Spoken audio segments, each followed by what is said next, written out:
आज का टॉपिक है अंतर्राष्ट्रीय व्यापार।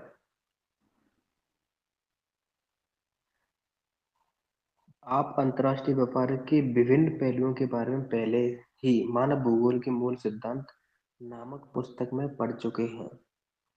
अंतर्राष्ट्रीय व्यापार सभी देशों के लिए परस्पर लाभदायक है, क्योंकि कोई भी देश आत्मनिर्भर नहीं है। हाल ही के वर्षों में भारत अंतर्राष्ट्रीय व्यापार की मात्रा, संगठन के साथ साथ व्यापार की दिशा के संबंध में आमूल परिवर्तनों का अनुभव किया है। यद्यपि विश्व व्यापार में भारत की भागीदारी कुल मात्रा का केवल 1% है। विश्व व्यापार में भारत की भागीदारी कुल मात्रा का 1% है। यद्यपि भारतीय अर्थव्यवस्था का इसकी भारतीय अर्थव्यवस्था में इसकी महत्वपूर्ण भूमिका है। आइए भारत के अंतर्राष्ट्रीय व्यापार के बदलते स्वरूप यानी पैटर्न को पड़ताल करें।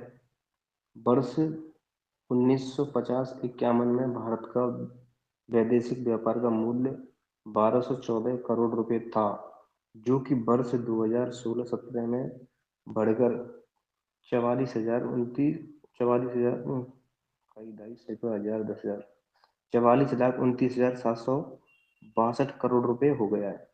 क्या आप 1950-51 के मुकाबले 2016-17 में 16-17 की वृद्धि प्रतिशत वृद्धि का परिकलन कर सकते हैं?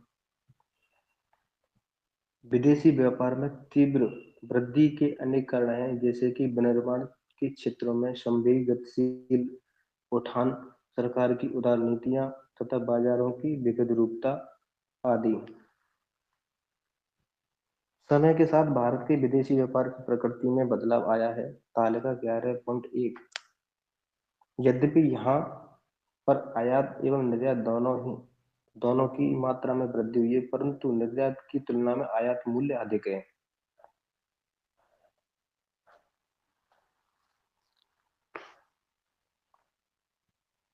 आगे देखते हैं भारत के निर्यात संगठन के बदलते प्रारूप। ये सारणी दे रखी है नीचे, सर सारणी को आप देख लेना पीछे। ठीक है, मैं देख लूंगा। आगे चलते हैं नेक्स्ट पेज पे। भारत के अंतर्राष्ट्रीय व्यापार में वस्तुओं के संगठनों में समय के साथ बदलाव आए हैं। इसमें कृषि तथा श्रम वर्गीय उत्पादों का हिस्सा घटा है, जबकि पेट्रोलियम तथा परिष्कृत उत्पादों अन्य वस्तुओं में वृद्धि हुई है। अयस्क खनिजों तथा निर्मित सामानों का हिस्सा वर्ष 2009-10 से 10-11 तथा 2015-16 से 2016-17 तक व्यापारिक तौर पर लगातार स्थिर सा रहा है। परंपरागत वस्तुओं के व्यापार में गिरावट का कारण मुख्यतः कड़ी अंतर्राष्ट्रीय प्रतिस्पर्धा है। कृषि उत्पादों के अंतर्गत कॉफी, काजू, दालों आदि जैसे परंपरागत वस्तुओं के निर्यात में गिरावट आई। हालांकि पुष्प कृषि उत्पादों, ताजे फलों, समुद्री उत्पादों, चीनी आदि के निर्यात में वृद्धि हुई है।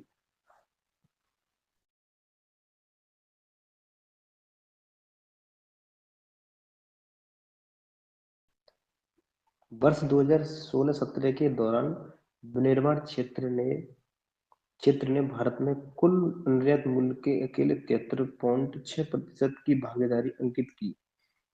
चीन तथा अन्य पूर्वी एशियाई देश हमारे प्रमुख प्रतिस्पर्धी हैं।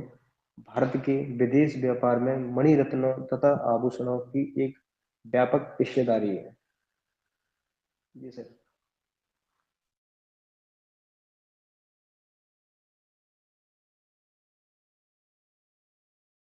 क्या हुआ? सर थोड़ा इनके बारे नहीं, कुछ नहीं, मैं ये कह रहा था सारणी के बारे में थोड़ा बात बता दीजिए तो।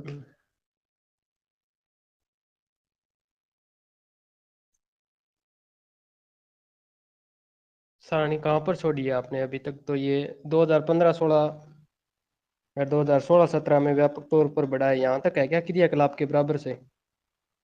हाँ, यहाँ से ये ऊपर की जो अंक दे रखी है ना, अंक तालिका 11.1 देखो, इसमें और पहली जो इसकी 11.2। सारणी है ना, भारत में निर्यात जो संगठन है ना, निर्यात संगठन का बदलते प्रारूप किस प्रकार से बदल रहे हैं इनके प्रारूप, उनका थोड़ा जिक्र किया गया है। आपको तो पहले से देखना है अभी पहले क्या था और वर्तमान में क्या है। यहाँ इसके आंकड़े शुरू हुए हैं 2013 12-13 से, और उसके बाद में जो आंकड़े चले हैं 2017 तक के हैं। अब इसमें 2014 में बढ़े हैं, किसके हैं, निर्यात के। जो नीचे वाला आंकड़ा है ना वो निर्यात का है और ऊपर वाला आयात का है। तो देखो पहले में भी निर्यात बढ़ा है 13 से 14 में, फिर निर्यात है वो लगभग समांतर रहा है, फिर निर्यात घटा है, फिर निर्यात बढ़ा है। ठीक वैसा ही है, जैसे जैसे निर्यात घटा है बढ़ा है ना, तो इस प्रकार से आयात भी क्या है, बढ़ा है, और आयात समांतर है। तो ये थोड़ा निर्यात और आयात के बारे में थोड़ा जिक्र किया गया है। ज्यादातर तो यही है इतना इसके संदर्भ में। बाकी भारत में विदेशी व्यापार, ये 11.1 का चित्र है। 2004-5 में संतुलन क्या रहा, इसके बीच में संतुलन देख लो पहले, धनात्मक रहा या ऋणात्मक रहा। देखो कुल निर्यात तो हुआ था 3,75,000, और आयात ज्यादा हुआ है। यानी कि हमने 3,75,000 की कोई चीज बेची है, और हमने खरीदी कितने की है, 5,01,065 रुपए की, और टोटल व्यापार हो गया वो 8,76,000 का। तो हमने क्या हुआ, ऋणात्मक संतुलन है हमारा। 2000 सीधा इतना याद रखना है आपको, 2004-5 में कैसा संतुलन है, ऋणात्मक संतुलन है। 2009-10 में कैसा है, ऋणात्मक है। उसके बाद में जितना भी संतुलन रहा है ना वो सारे के सारे वर्षों में आज तक 2017 तक क्या रहा है, ऋणात्मक संतुलन रहा है। तो आपसे ये पूछ ले कि 2005 के बाद में और 2017 के बीच में सर्वाधिक ऋणात्मक संतुलन किस वर्ष रहा, तो सर्वाधिक रहा है ये 2013-14 के अंतर्गत। कितना है, 8,10,000 के करीब है, सबसे ज्यादा ऋणात्मक संतुलन है। वैसे तो इसमें इतना ही है मुख्य रूप से, आंकड़े तो आपको नहीं रटने हैं किसी भी प्रकार से। यानी कि फर्स्ट ग्रेड में तो आंकड़े तो पूछे ही नहीं जाते हैं, मतलब उसकी भाषा पूछी जा सकती है कि किस वर्ष ऋणात्मक रहा, किस किस वर्ष है वो धनात्मक रहा। तो टोटल व्यापार की बात हो रही है विदेशी व्यापार के बारे में। उसके बाद में 11.2 है भारत का निर्यात संगठन 2009 से लेकर 2017 के बीच में। 2016-17 की देख लो बस, लास्ट वाली। कृषि एवं समवर्गीय उत्पाद, इससे संबंधित जो भी उत्पाद है कृषि एवं प्राथमिक सेक्टर से संबंधित है, वो है 12.3 का। अयस्क एवं खनिज है, जैसे कई बार कहते हैं ना पारदीप से हमने सारा का सारा लोहा निर्यात करते हैं, बेंगलुरु है पतन है, इसके अलावा। तो उससे क्या है, लोह अयस्कों और खनिजों का जो है ना वो प्रतिशत कितना है, वो है 1.9% निर्यात संगठन में। और सबसे ज्यादा जो वस्तुएं बेची जाती है वो विनिर्मित वस्तुएं, विनिर्मित वस्तुएं 73.6 में। निर्यात की बात कर रहा है, आयात की बात नहीं कर रहा। निर्यात यानी कि बेचना, निर्यात का मतलब क्या होता है, बेचना। बेचने से संबंधित क्या है, कोई भी चीज भारत में है और भारत कितनी बेच रहा है। ये मान लो कि उसने कि अयस्क बेचा है, पेट्रोल भी बेचा है, कृषि से संबंधित उत्पाद बेचा है। अब वो तीनों के बारे में बता रहा है कि अयस्क तो हमने इतने परसेंट बेचा है, टोटल अगर 100% माने तो अयस्क तो हमने इतना प्रतिशत बेचा है, और पेट्रोल हमने इतना बेचा, तो वो उसका है। कृषि से संबंधित उत्पाद हमने बेचे थे 2016-17 में, टोटल निर्यात का कितना था, 12.3% था। लो एस किसका था, 1.9। इसके अलावा विनिर्मित वस्तुएं वो है 73%, और पेट्रोलियम अपरिष्कृत पदार्थ है वो है 11%, और अन्य वस्तुएं वो है 5। अगर 2016-17 में विनिर्मित वस्तुएं 73% थी, तो ऐसा मान के चलो कि वर्तमान में भी आंकड़े हैं नहीं हमारे पास में, अगर होते तो विनिर्मित वस्तुएं ही सर्वश्रेष्ठ से ज्यादा होती। ठीक है, तो अगर आपसे पूछ ले कि भारत वर्तमान में या निम्न में से कौन से मध्य का सबसे ज्यादा निर्यात करता है, तो उसमें आप याद रखोगे आप विनिर्मित वस्तुएं। ठीक है, हो सकता है वर्तमान में देखो 2009-10 में 67% था, 10-11 में कितना हो गया, 68 हो गया, बढ़ गया। और 2015-16 में कितना होगा, 72% हो गया। और 2016-17 में 72 से दो माइनस हो गया तो 73 हो गया। तो कहने का मतलब अब 2021-22 में हो गया होगा, 70 हो गया होगा, या फिर 80 हो गया होगा, 78 हो गया होगा, परंतु है सबसे ज्यादा वही मध्य। ठीक है, तो सबसे ज्यादा मध्य की बात हो रही है।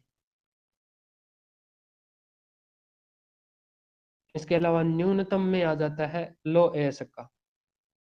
अन्य में तो 0.5 है, न्यूनतम में कितना है, 1.9 है। देखो पहले 2009-10 में 4-5% बेचते थे हम, फिर 4%, फिर 1.6%, फिर 1.9%, तो वर्तमान में 2, 2.5, 2, 2.5, 1, 1.5 इतना के करीब होगा। अगर आंकड़े होते अपने पास तो इस पर जिक्र करते हम, परंतु वो जो 1.5 या 2 तक होता है या 5 तक होता है या 8 तक होता है, तो भी वो मध्य क्या है, सबसे न्यूनतम ही रहेगा। जी सर।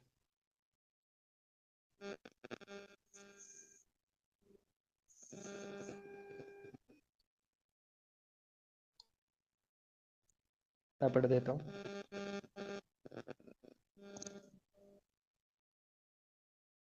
ये आर्थिक सर्वेक्षण 2016-17 का है। इसी के अलावा है, यहाँ से शुरू होता है निचला पेरा, परंपरागत वस्तुओं के व्यापार में गिरावट का प्रमुख कारण।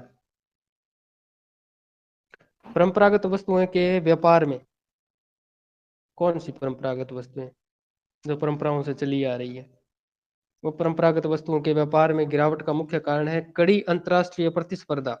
कृषि उत्पादों के अंतर्गत क्या होते हैं, कृषि उत्पादों में क्या कहता है, एक आता है कॉफी जो कर्नाटक की है, काजू केरल, कर्नाटक, महाराष्ट्र, कर्नाटक और तमिलनाडु वाले क्षेत्रों में जो लेटराइट मिट्टी में सबसे ज्यादा पाए जाते हैं, दालें आदि जैसे परंपरागत उद्योगों, परंपरागत वस्तुओं को निर्यात में गिरावट आई है। हालांकि पुष्प कृषि उत्पादों में ताजे फल और समुद्री उत्पादों, चीनी आदि की निर्यात में भी वृद्धि दर्ज की गई है। निर्यात में भी क्या हुई है, वृद्धि दर्ज की गई है। 2016-17 के दौरान विनिर्माण के क्षेत्र में कुल निर्यात मूल्य के अकेले 73.6% की भागीदारी अंकित की गई। किसके द्वारा, विनिर्माण क्षेत्र ने 2016-17 में कुल निर्यात मूल्य के या कुल निर्यात मूल्य में 73.6% की भागीदारी दर्ज की। ये तो मैं पहले ही बता रहा था आपको भी, विनिर्मित है या विनिर्मित वस्तुएं या विनिर्माण का जो भी है वो सबसे ज्यादा है। अब उसके बाद में है कि चीन एवं अन्य पूर्वी एशियाई देशों में प्रमुख प्रतिस्पर्धा है। भारत के विदेशी व्यापार में मणि रत्न एवं आभूषणों की एक व्यापक हिस्सेदारी भी है। अब है क्रियाकलाप 11.3 का अध्ययन करते हुए आप ऐसी वस्तुएं चुने जिन्हें वर्ष 2016-17 में निर्यात किया गया हो एवं दंड आरेख बनाकर उन वस्तुओं की विविधता को समझने में तुलना करें।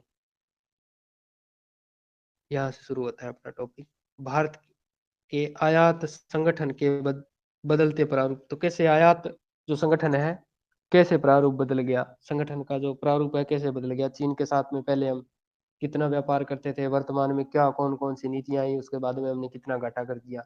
अब नया ही कौन सा देश बन पाया, जैसे भूटान के साथ हमने पहले साझेदारी कम हुआ करती थी, वर्तमान में ज्यादा हो गई है। नेपाल के साथ में पहले कम थी अब ज्यादा है। चाइना के साथ में कम थी पहले अब ज्यादा है। तो इस प्रकार कौन कौन से जो आयात जो संगठन है ना, उसका कैसे प्रारूप बदला है। तो ये कह रहा है कि भारत ने 1950 आजादी के बाद में और संविधान लागू होने के बाद में भारत ने 1950 एवं 1960 के दशक में खाद्यान्न की निर्भरता की कमी अनुभव किया। यानी कि आपको पता ही है 1960 से पहले पहले खाद्यान्न की अनुभूति की थी, कमी की अनुभूति की थी। फिर 1966 में हरित क्रांति के रूप में परिणाम सामने आया। उस समय आयात प्रमुख वस्तुएं, आयात क्या क्या करता था 1950-60 की जो प्रमुख आयात की वस्तुएं क्या क्या थी, खाद्यान्न, पूंजीगत माल, मशीनरी, उपस्कर। ये उपस्कर क्या होते हैं, उपस्कर आदि थे। इस समय भुगतान संतुलन बिल्कुल विपरीत था। ये थोड़ा सा महत्वपूर्ण रूप से याद रखना कि जब 1960 60 50-60 के दशक में क्या था कि जो भुगतान का संतुलन था ना वो विपरीत था। भुगतान का संतुलन कैसे है कि हम आयात बहुत ज्यादा कर रहे हैं, निर्यात कुछ कर ही नहीं रहे थे। तो जो भुगतान का संतुलन था ना वो विपरीत हो गया, ज्यादा हो गया। क्योंकि आयात प्रतिस्पर्धा के सभी प्रयासों के बावजूद आयात निर्यात से अधिक थे। क्या थे, आयात थे ना, वो निर्यात से अधिक थे। ये लाइन आपको बहुत महत्वपूर्ण रूप से पता करना है कि आजादी के समय। अब आया 1970 का दशक। 1970 के दशक के बाद या एक तो होता है 1900 के दशक में, एक होता है 1970 के दशक से पहले। अब ये है 1970 के दशक के बाद में। हरित क्रांति की सफलता मिलने से खाद्यान्नों पर आयात रोक दिया गया, लेकिन 1973 में आए ऊर्जा संकट से पेट्रोलियम पदार्थों के मूल्य में उछाल भी आया। फलत आयात बजट भी घट गया। जो हम आयात करते थे, पहले करते थे कि हम लगभग एक साल में 10 करोड़ का ही आयात करेंगे, इससे ज़्यादा अगर आयात करना पड़ा तो हम नहीं करेंगे, अपने ही धंधों से काम चलाएंगे। तो फिर क्या है कि ऊर्जा पेट्रोलियम के जितने भी संसाधन थे ना, उन पर क्या है संकट पनपा।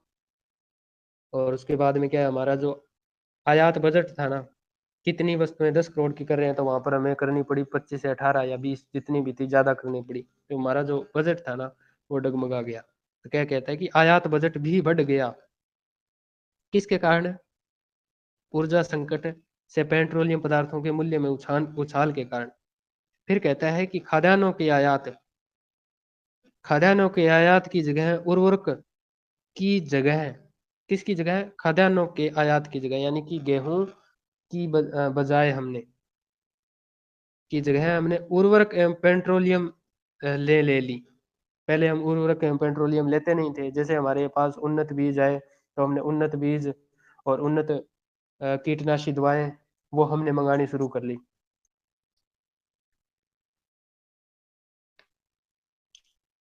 तो उसके बाद में क्या है, खाद्यान्न की जगह उर्वरक और पेट्रोलियम ने ले ली। ये भी थोड़ा ध्यान रखना।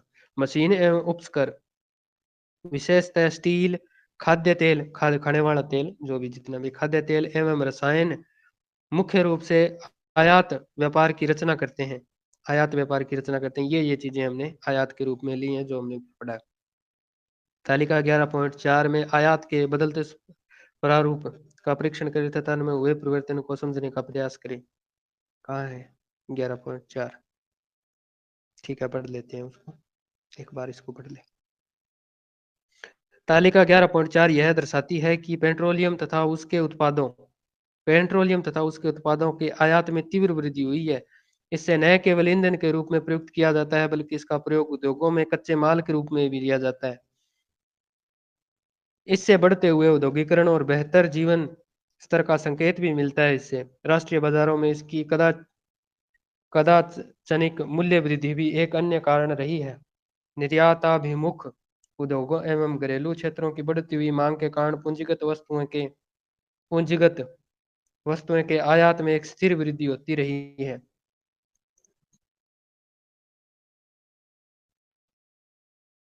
गैर विद्युतिक गैर विद्युतिक मशीनरी, परिवहन उपकरण, धातुओं के विनिर्मितियां तथा मशीनी औजार आदि पूंजीगत वस्तुओं की प्रमुख मदें होती है। खाद्य तेलों खाद्य तेलों के आयात में आई गिरावट तथा इसके साथ खाद्य तथा समवर्गीय उत्पादों के आयात में कमी आई है। भारत के आयात में मुख्य अन्य प्रमुख वस्तुओं में मोती, उपरत्न, स्वर्ण, चांदी, धातु में अयस्क एवं धातु छिज्जन, अलोह धातुएं एवं इलेक्ट्रॉनिक वस्तुएं भी आदि आते हैं। 2016-17 के भारत में कुछ प्रमुख उत्पादों में आयात विवरण तालिका 11.5 में दी गई है। पहले देख लेते हैं 11.3 की तालिका, जो इस पेज की सबसे पहले पहले दी हुई है। कुछ प्रमुख उपयोगी वस्तुओं का निर्यात में जो निर्यात करते हैं भारत, कौन कौन सी चीजें हैं वो बेचता है। जो इसका आंकड़ा दिया है वो रुपए करोड़ों में दिया हुआ है। कृषि एवं समवर्गीय उत्पाद 2,28,000, 2016-17 में 2,28,000 करोड़ का था ये। अयस्क एवं खनिज 35,900, तो इसका 36,000 मान लो बड़े बड़े रूप में। खनिज एवं अयस्क है 36,000 करोड़। विनिर्माण सामान यह 13,63,232। अब है खनिज और लुब्रिकेंट्स, इसका है 2,16,280। तो सबसे ज्यादा कौन सा है? निर्माणक सामान है, विनिर्माणक सामान।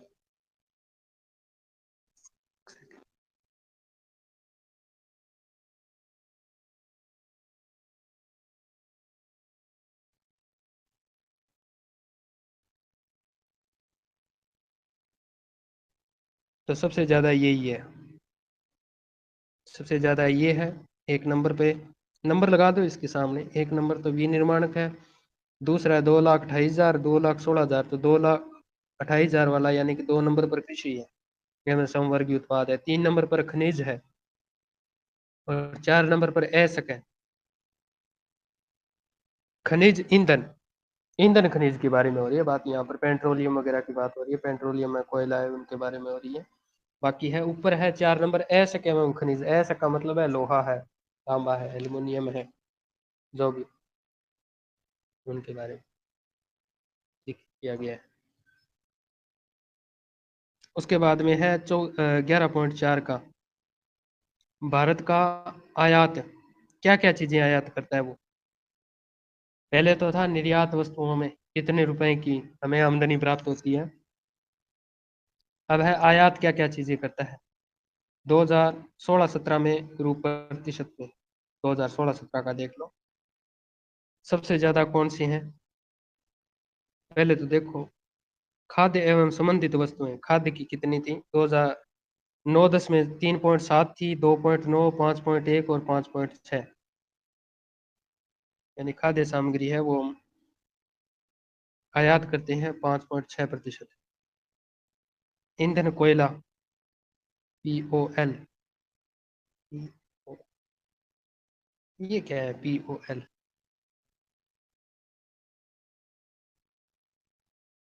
इसका है 26%, 2 नंबर पर है ये, 1 नंबर पर है 37% वाला।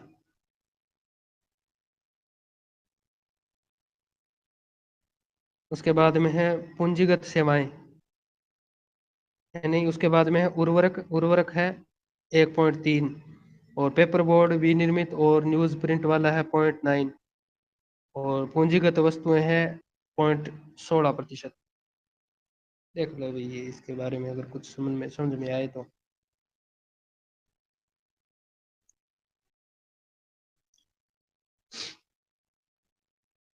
उसके बाद में है एक बॉक्स में दिया हुआ है इसी पेज के अंदर, तालिका 11.5 में आंकड़ों के आधार पर कुछ क्रियाकलाप किए जा सकते हैं। आरोही क्रम में अथवा आरोही क्रम में सभी वस्तुओं को क्रमबद्ध ढंग से व्यवस्थित करें, वो तो कर ही रहे हैं। और भारत के 2016-17 का जिक्र किया है। आयात सूची की प्रमुख 5 वस्तुओं के नाम लिखो। किसकी? आयात वस्तुओं की प्रमुख 5 है, वो हमने बात कर ली है, 5 कौन कौन सी है। खाद्य, वो सीधा पूछ सकता है निम्न में से किन का आयात करता है, तो खाद्य एवं संबंधित वस्तुएं। ईंधन, ईंधन में कौन सा है? कोयला और POL है। उर्वरक भी है, और पेपर बोर्ड भी विनिर्मित और न्यूज प्रिंट का कागज वगैरह वो है। उसके अलावा पूंजीगत वस्तुएं हैं, उनका हम, पूंजीगत वस्तुओं में शायद यही आएगा, मशीनरी है, मशीनरी है, धातु है, उपस्कर है, ये आते हैं पूंजीगत में। ऊपर लिखा हुआ है, हमने जो 11.4 की जो तालिका का संबंध पढ़ा है ना, वहां पे लिखा हुआ है। अन्य, अन्य में क्या आता है? अब आपसे पूछे कि अन्य कौन कौन सी है जिनका हम 37% के करीब है आयात करते हैं, तो अन्य में मोती, उपरतन, स्वर्ण, चांदी, धातु में असंख्य एवं धातु छिजन, अलौह धातु तथा इलेक्ट्रॉनिक वस्तुएं आदि अन्य में आते हैं। ये ऊपर लिखा हुआ है कि अन्य में क्या आएगा, पूंजीगत वस्तुओं में क्या आएगा, पर पूंजीगत वाले भी लिखे हुए हैं, तो सभी का ऊपर बायोडाटा दिया हुआ है।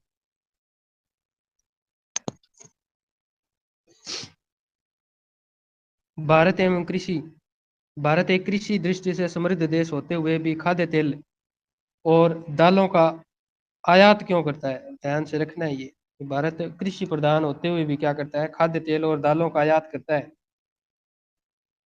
5 सर्वाधिक महत्वपूर्ण वस्तुओं तथा 5 सबसे कम महत्वपूर्ण वस्तुओं को चुनकर उन्हें दंडारेख में प्रदर्शित कीजिए। क्या आप आयात सूची में कुछ ऐसे मदों का पहचान कर सकते हैं जिसके विकल्प भारत में विकसित किए जा सकते हैं? तो कौन कौन से हो सकते हैं? तो दालें हो सकती है, ज्यादातर खाद्य वस्तुओं का निर्माण हो सकता है। अगर वैज्ञानिक उपलब्धता ज़्यादा हो तो थोड़े से उर्वरकों का निर्माण भी यहाँ किया जा सकता है। वैसे तो ज़्यादातर भारत सरकार है वो वो जैविक कृषि के लिए बहुत ज़्यादा प्रयास कर रही है, ताकि हमें जो कीटनाशी है वो दवाएं बहुत कम खरीदनी पड़े केंचुआ से।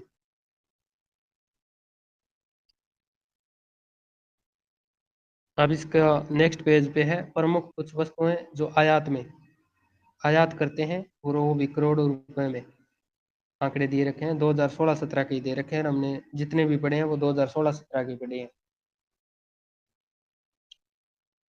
तो उर्वरक एवं विनिर्मित वो थे 5.6% के आधार पर, और यहाँ अगर उनकी गणना की जाए पैसे में तो 33,726 करोड़ का है। तो इनको थोड़ा सा क्रम वाइज लगा लो, इनमें से कौन सा क्रम है। तो सबसे ज्यादा हो जाएगा 5,82,762 वाला, यह है पेट्रोलियम। पेट्रोलियम को कर दो 1 नंबर। उसके बाद में है 2,62,961, यह है लौह धातुएं, यह 2 नंबर पर आयात करता है, अलोह धातुएं। नंबर 3 पर है 1,59,464, यह है मोती, बहुमूल्य रत्न, अल्प मूल्य वाले रत्न, जितने भी, ये 3 नंबर पर आयात करता है। 4 नंबर पर करता है रासायनिक उत्पाद, 1,47,000, नीचे नीचे। और उसके बाद में 33,000, 55,000, 73,000, ये 73,000 वाला है खाद्य तेल वाला, ये है 5 नंबर, खाद्य तेल 5 नंबर पर। उसके बाद में है 55,000 का है लौह इस्पात, तो ये लौह इस्पात है 6 नंबर पे। 55,000 के बाद में है छोटा आंकड़ा है 33,000 का, तो चिकित्सा एवं फार्मा उत्पाद है ये 7 नंबर पर।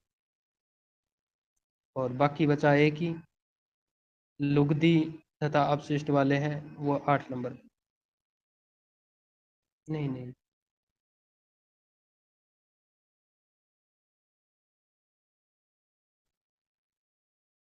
7 नंबर पर है उर्वरक, जो ऊपरी ऊपर 33,726 था।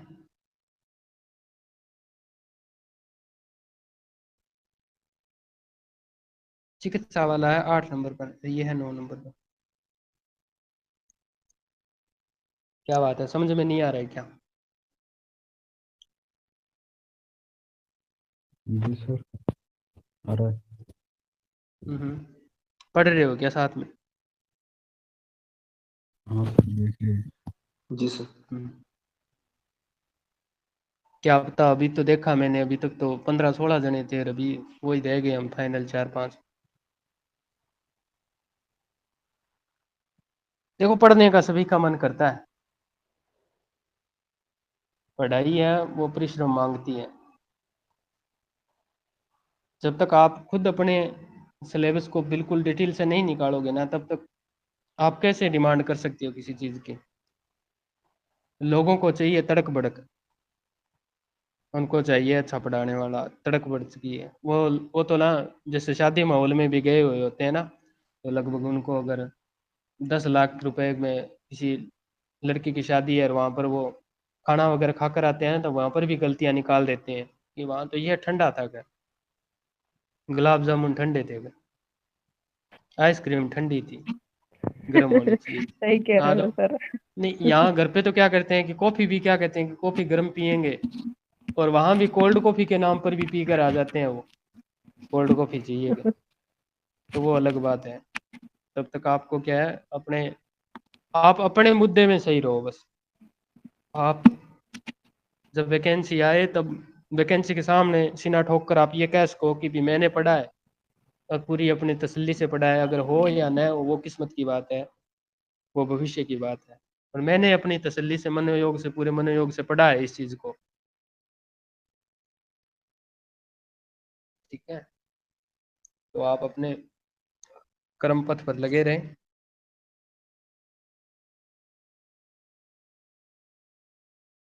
जी सर। ये है थोड़ा सा, मैं पढ़ूँ थोड़ा सर सा अब? मैं एक बार इसको बता देता हूँ। इसमें देखो, ओके। टोटल 9 वस्तुएं हैं। 9 वस्तुएं में आप पहली 4 वस्तुएं तो याद रखोगे। पहले है पेट्रोल, सबसे ज्यादा पेट्रोल पर पैसा खर्च होता है। पेट्रोलियम उत्पाद जो हम मंगवाते हैं ना विदेशों से, ईरान, इराक, सऊदी अरब, जो भी है, जो भी XYZ है, जहाँ से भी, रशिया से मंगाते हैं या फिर अमेरिका को भेज देते हैं, तो हम सबसे ज्यादा जो पैसा इन्वेस्ट कर रहे हैं ना, वो कर रहे हैं 5,52,762 करोड़ का है वो 2016-17 में। आज भी अगर हम पैसा वेस्ट कर रहे हैं ना, मतलब लगा रहे हैं, 2017 के बाद में भी अगर होगा तो एक नंबर पर यही रहेगा सबसे ज्यादा।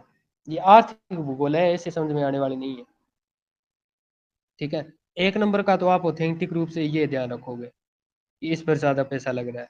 उसके बाद में 2 नंबर पर कौन सा आएगा? 2 नंबर पर आएगा अलोह धातुएं, यानी कि लोह धातु तो हमारे पास है, हम निर्यात करते हैं लोह धातुओं का, पर जो इसमें आता है अलोह धातुएं, प्लास्टिक वगैरह जो भी अलोह, जो लोह से संबंधित नहीं है, और धातुएं सारी की सारी अलोह धातुएं हमने पढ़ी थी ना पहले। ये तो लोह धातु है, ये अलोह धातु है, खनिज वाले टॉपिक में पढ़ी थी हमने अलोह धातुएं, हाँ सर। ठीक है। तो वो सारी की सारी। अब बताओ सोना क्या है, लोह धातु है या अलोह? आलो धातु। हाँ, सोना है, चांदी है, एल्युमिनियम है, तो ये बहुत सारी चीजें हैं जो अलोह धातु के अंतर्गत आती है, तो उनका, उनके बारे में हम ज्यादा पैसा वेस्ट करते हैं। तीसरी कौन सी है? तीसरी है मोती। ये न तो सोने चांदी में गिने जाते हैं, ये में गिने जाते हैं बहुमूल्य पत्थरों में, तो इसका एक ही नाम आ सकता है बहुमूल्य पत्थर। मोती हो, रत्न हो, कोई भी हो, बहुमूल्य रत्न आते हैं। 3 नंबर पर इस पे पैसा वेस्ट होता है। और 4 नंबर पर होता है रासायनिक उत्पादों पर। रासायनिक उत्पाद जितने भी हैं, कृषि से संबंध जो भी रखते हैं, या फिर हमने फार्मासिस्ट में जितने भी काम आते हैं, या फिर जितने भी जो भी रासायनिक पदार्थ हैं, वो ये 2017 का है, 16-17 का आंकड़ा है। तो एक बड़ा बड़ा व्यू बन गया अपना कि हम क्या चीज तो ज्यादा खरीद रहे हैं और क्या चीजें हम बेच रहे हैं। और निर्माण, निर्यात होने वाली वस्तुएं देखो अपने पास कौन सी है? सबसे ज्यादा विनिर्माण सामान बेचते हैं, ये विनिर्माणक।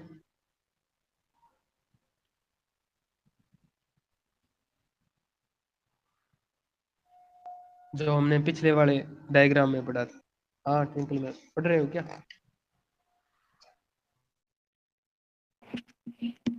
हाँ सर, व्यापार की दिशा से। हम्म। व्यापार की दिशा यानी कि कौन से प्रदेश से कितना माल हम आयात करते हैं, उस संदर्भ में। भारत के व्यापारिक संबंध विश्व के अधिकांश देशों एवं प्रमुख व्यापारिक गुटों के साथ हैं। वर्ष 2016-17 के दौरान क्षेत्रानुसार एवं उपक्षेत्रानुसार व्यापार तालिका 11.6 में दिया गया है। 11.6 भारत के आयात व्यापार की दिशा, तो इसमें दे रखे हैं यूरोप, अफ्रीका, उत्तरी अमेरिका, लैटिन अमेरिका, एशिया और आसियान।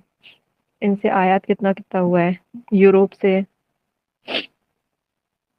4,03,972, 2016-17 के आंकड़े हैं ये। फिर अफ्रीका से 19,332, अमेरिका से 1,95,332, लैटिन अमेरिका से 1,15,762, एशिया और आसियान से 15,44,520। तो सबसे ज्यादा हुआ है एशिया और आसियान से। एशिया में मेन अपना आएगा चाइना, चाइना से ही सबसे ज्यादा आयात करता है भारत। और आसियान में कितने देश आते हैं? उत्तर पूर्वी एशियाई, शायद थाईलैंड, 10 आते हैं। कंबोडिया, दक्षिणी वियतनाम। दक्षिणी पश्चिमी है ना, दक्षिणी हम्म, पूर्वी है ये दक्षिणी आसियान। पूर्वी। Hmm. Indonesia, Vietnam, Laos, Brunei, Thailand, Myanmar, Philippines, Cambodia, Singapore और मलेशिया, ये सब है आसियान में। आगे बढ़ते हैं। भारत का उद्देश्य आगामी 5 वर्षों के दौरान अंतर्राष्ट्रीय व्यापार में अपनी हिस्सेदारी को दुगना करने का है। उद्देश्य। इसने इस दिशा में पहले से ही आयात उदारीकरण, आयात करों में कमी, डी लाइसेंसिंग, अनुज्ञाकरण। इसने इस दिशा में पहले से ही आयात उदारीकरण यानी कि किसी दूसरे देश से उत्पाद को बिना रोके टोके आने देना, उदारीकरण वही हो जाता है। और आयात करों में कमी, डी लाइसेंसिंग, अन्य देश भी हमारे देश के उत्पाद के लिए करों में कमी करते हैं, अगर हम करते हैं तो वो सब। और प्रक्रिया से उत्पाद की एक्वस यानी पेटेंट के बदलाव आदि अनुकूल उपाय अपनाने ये शुरू कर डी दिए हैं। लाइसेंसिंग क्या होता है सर?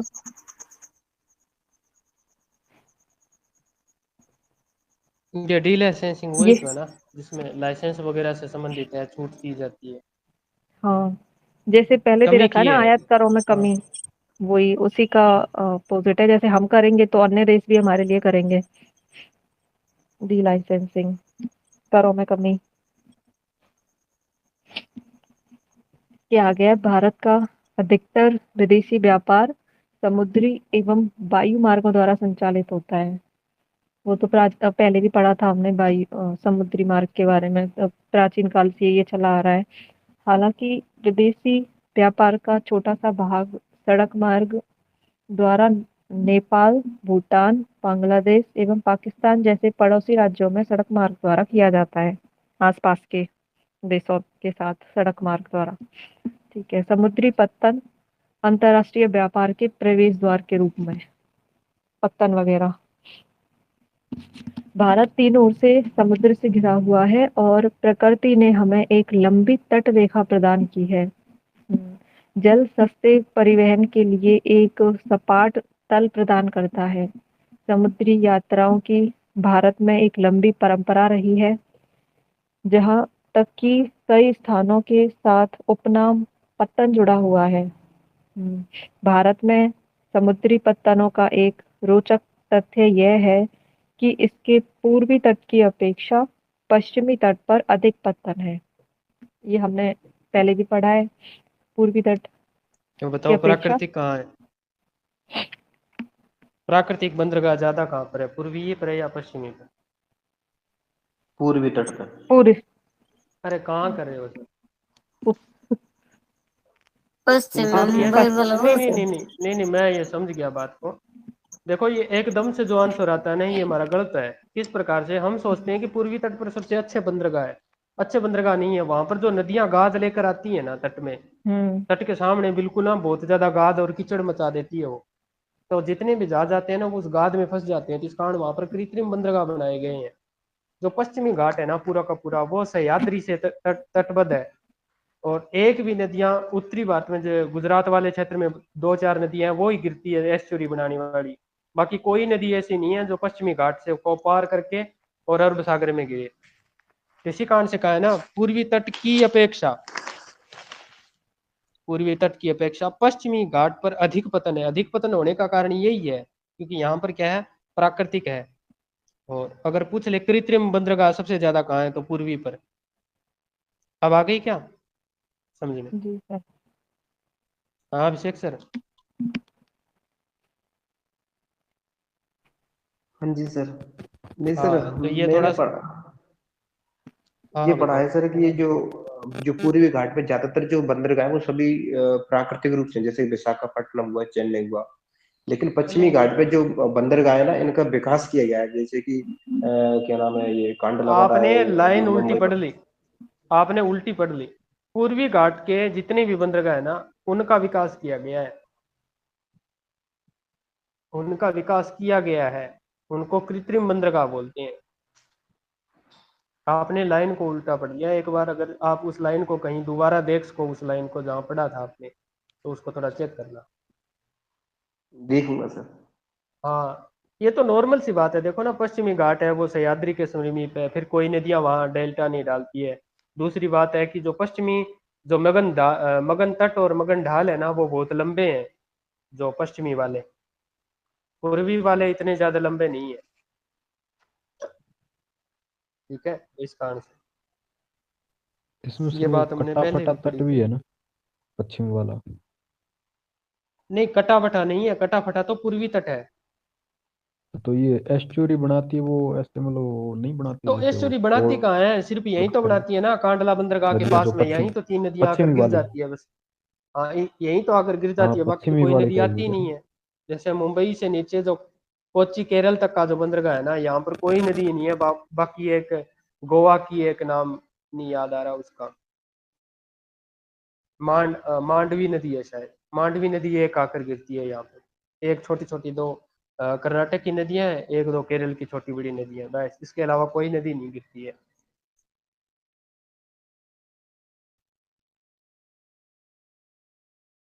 चलो देख लेना, बाकी आगे आ ही जाएगा शायद कोई और अगर नहीं आएगा। आगे मानचित्र में दे रखा है नेक्स्ट पेज पे। जी मैम। यद्यपि भारत में पत्तनों का उपयोग प्राचीन काल से हो रहा है, तथापि अंतर्राष्ट्रीय व्यापार के प्रवेश द्वार के रूप में पत्तनों का उभरना यूरोपीय व्यापारियों का आगम आग, आगमन तथा अंग्रेजी द्वारा भारत के उपनिवेशीकरण के बाद महत्वपूर्ण बना। यानी कि हम देख सकते हैं कि अंग्रेज तभी यहाँ पे मतलब हमारे यहाँ राज लंबे समय तक राज कर पाए कि पत्तनों की वजह से, क्योंकि यहाँ सबसे ज्यादा व्यापार वगैरह इनसे होता है। इसी कारण देश में पत्तनों के आकार और गुणवत्ता में विविधता आई। यहाँ पर कुछ पत्तन ऐसे हैं जिनके पास विस्तृत प्रभाव क्षेत्र है, जबकि कुछ के पास सीमित प्रभाव क्षेत्र है। वर्तमान में भारत में 12 प्रमुख और 200 छोटे या मंझोले पत्तन हैं। प्रमुख पत्तनों के संबंधों में केंद्र सरकार नीतियां बनाती है तथा नियामक क्रियाओं को निभाती है। छोटे पत्तनों के लिए राज्य सरकारें नीतियां बनाती हैं, जो छोटे पत्तन है उनके लिए स्टेट गवर्नमेंट बनाती है। ठीक है, वह नियामक क्रियाएं निभाती है। ठीक है, प्रमुख पत्तन कुल यातायात के बड़े हिस्से का निपटान करती है। कुल यातायात के बड़े हिस्से का निपटान करती है। अंग्रेजों ने इन पत्तनों का उपयोग करके पृष्ठ प्रदेशों के संसाधनों के अवशोषण केंद्र के रूप में किया था। पृष्ठ प्रदेश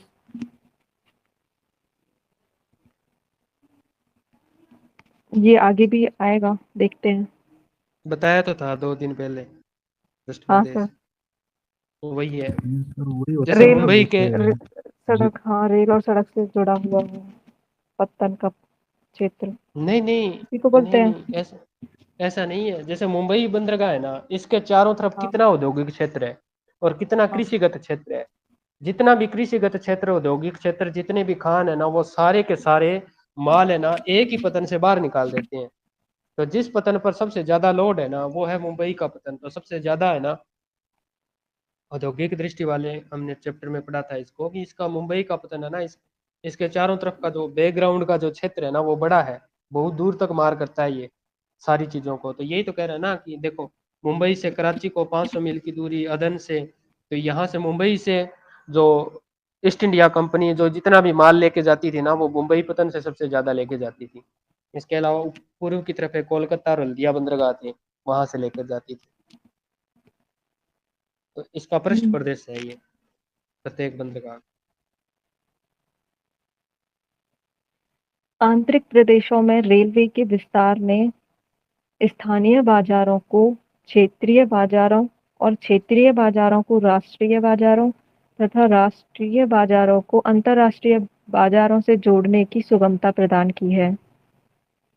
ये हमने पहले पढ़ा था, रेलवे का विस्तार 1853 में। ठीक है, मतलब ये है कि जो लोकल मार्केट मतलब क्षेत्रीय बाजार होते हैं, वो भी इनके द्वारा अंतर्राष्ट्रीय व्यापार में हिस्सा ले पाते हैं, जुड़ पाते हैं उससे। यह प्रवृत्ति 1947 तक बनी रही। यह अपेक्षा की गई थी कि देश की स्वतंत्रता इस प्रक्रम को उलट देगी, परंतु देश के विभाजन से भारत के 2 अति महत्वपूर्ण पत्तन अलग हो गए।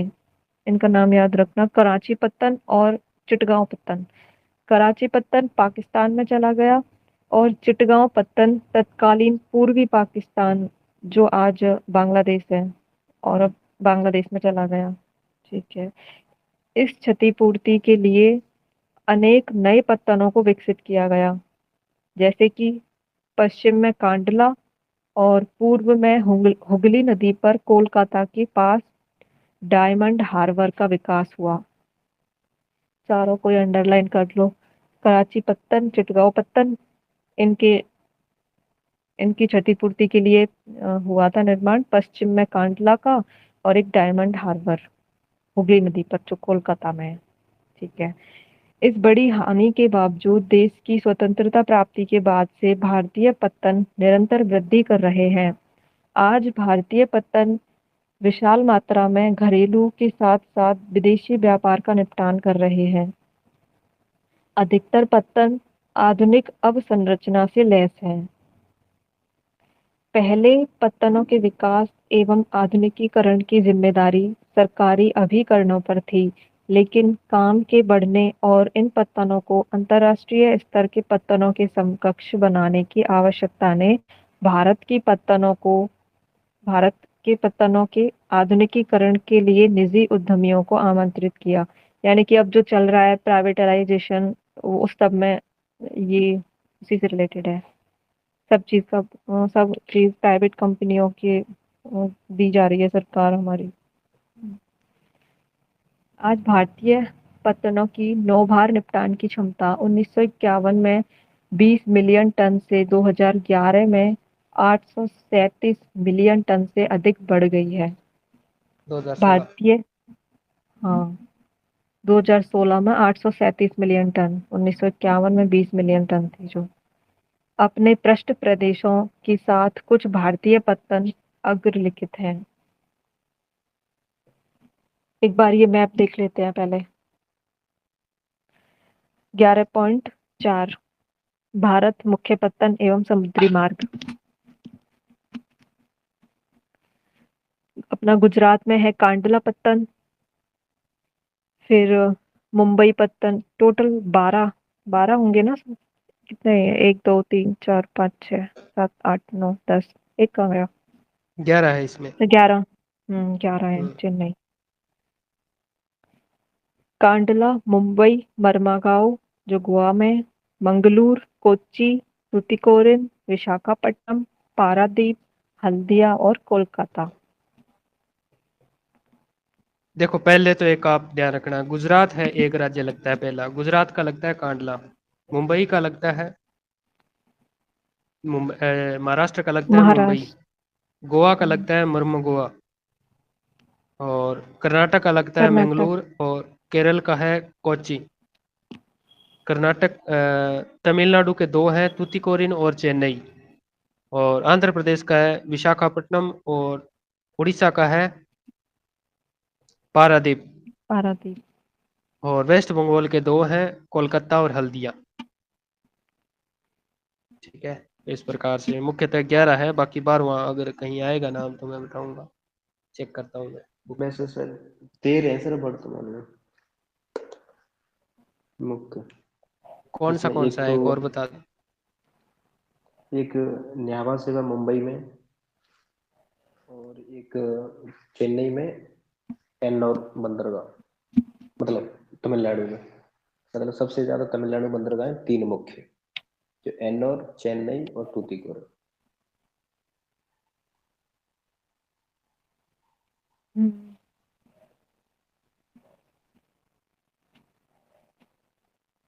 आगे बढ़ते हैं। कच्छ की खाड़ी के मुहाने पर अवस्थित कांडला पत्तन को देश के पश्चिमी एवं उत्तर पश्चिमी भाग की जरूरतों को पूरा करने और मुंबई पत्तन पर दाब को घटाने के लिए एक प्रमुख पत्तन के रूप में विकसित किया गया है। ये सारे ही पत्तन के बारे में इम्पोर्टेंट है कि किस किस का दबाव कम करने के लिए कौन कौन से पत्तन का निर्माण हुआ है। वैसे कांडला पत्तन का वर्तमान नाम याद है किसी को? चेंज किया गया था ना? पंडित दीनदयाल उपाध्याय बंदरगाह। हाँ, दीनदयाल फोर्ट। ठीक है। इसका निर, अ,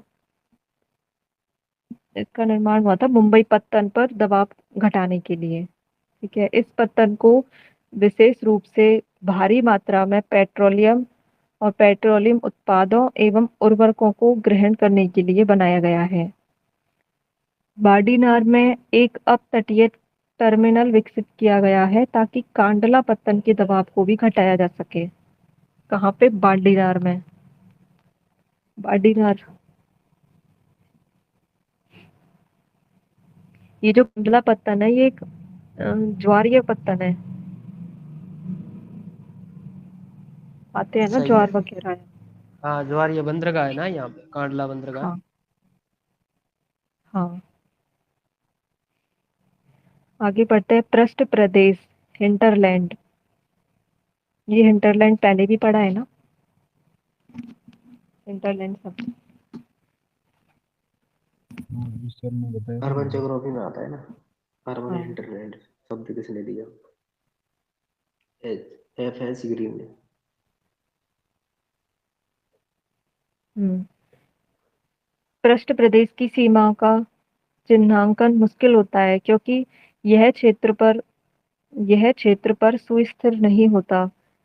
अधिकतर मामलों में एक पत्तन का पृष्ठ प्रदेश दूसरे पत्तन के पृष्ठ प्रदेश का अतिव्यापन कर सकता है। मुंबई एक प्राकृतिक पत्तन और देश का सबसे बड़ा पत्तन है। मुंबई, यह पत्तन मध्य पूर्व भूमध्य सागरीय देशों, उत्तरी अफ्रीका, उत्तरी अमेरिका तथा यूरोप के देशों के सामान्य मार्ग के निकट स्थित है, जहां से देश के विदेशी व्यापार का अधिकांश भाग संचालित किया जाता है। यह पत्तन 20 किलोमीटर लंबा तथा 6 से 10 किलोमीटर चौड़ा है, जिसमें 54 गोदियां और देश का विशालतम टर्मिनल है। ये कौन सा है विशालतम टर्मिनल? क्या चीज़ है? ये विशालतम टर्मिनल। टर्मिनल जहाँ जहाज रुकते हैं ना, हार्बर वगैरह। हम्म। हम्म। मध्य प्रदेश, महाराष्ट्र, गुजरात, उत्तर प्रदेश व राजस्थान के भाग मुंबई पत्तन की पृष्ठभूमि की रचना करते हैं। यानी कि इन सब का सामान यहाँ तक आता भी है और यहाँ से बाहर भेजा जाता है। अगर आपसे पूछे कि निम्न में, कौन ये इधर वाले मैप में अगर आपसे पूछे कि भारत का प्रवेश द्वार किसे कहते हैं,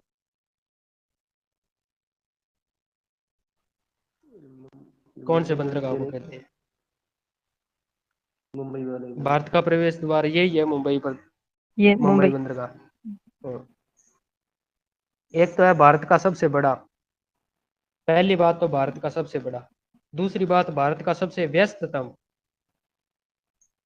ये बंदरगाह है। जो बम्बई जो खुद बसा हुआ है ना, वो मुंबई बसा हुआ है, एक द्वीप है, सालसेट द्वीप, नाम सुना होगा कभी आप, उस पर बसा हुआ है, जो तटरेखा से बाहर निकला हुआ है। भारत का प्रवेश द्वार कहते हैं इसको। और पेट्रोलियम पदार्थों का आयात किया जाता है इससे।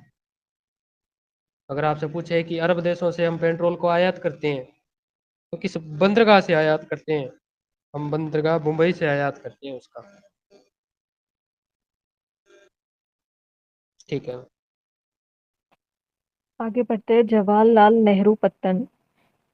जवाहरलाल नेहरू पत्तन को नहावा सेवा में मुंबई पत्तन के दबाव को कम करने के लिए एक अनुशंसी पत्तन के रूप में विकसित किया गया था।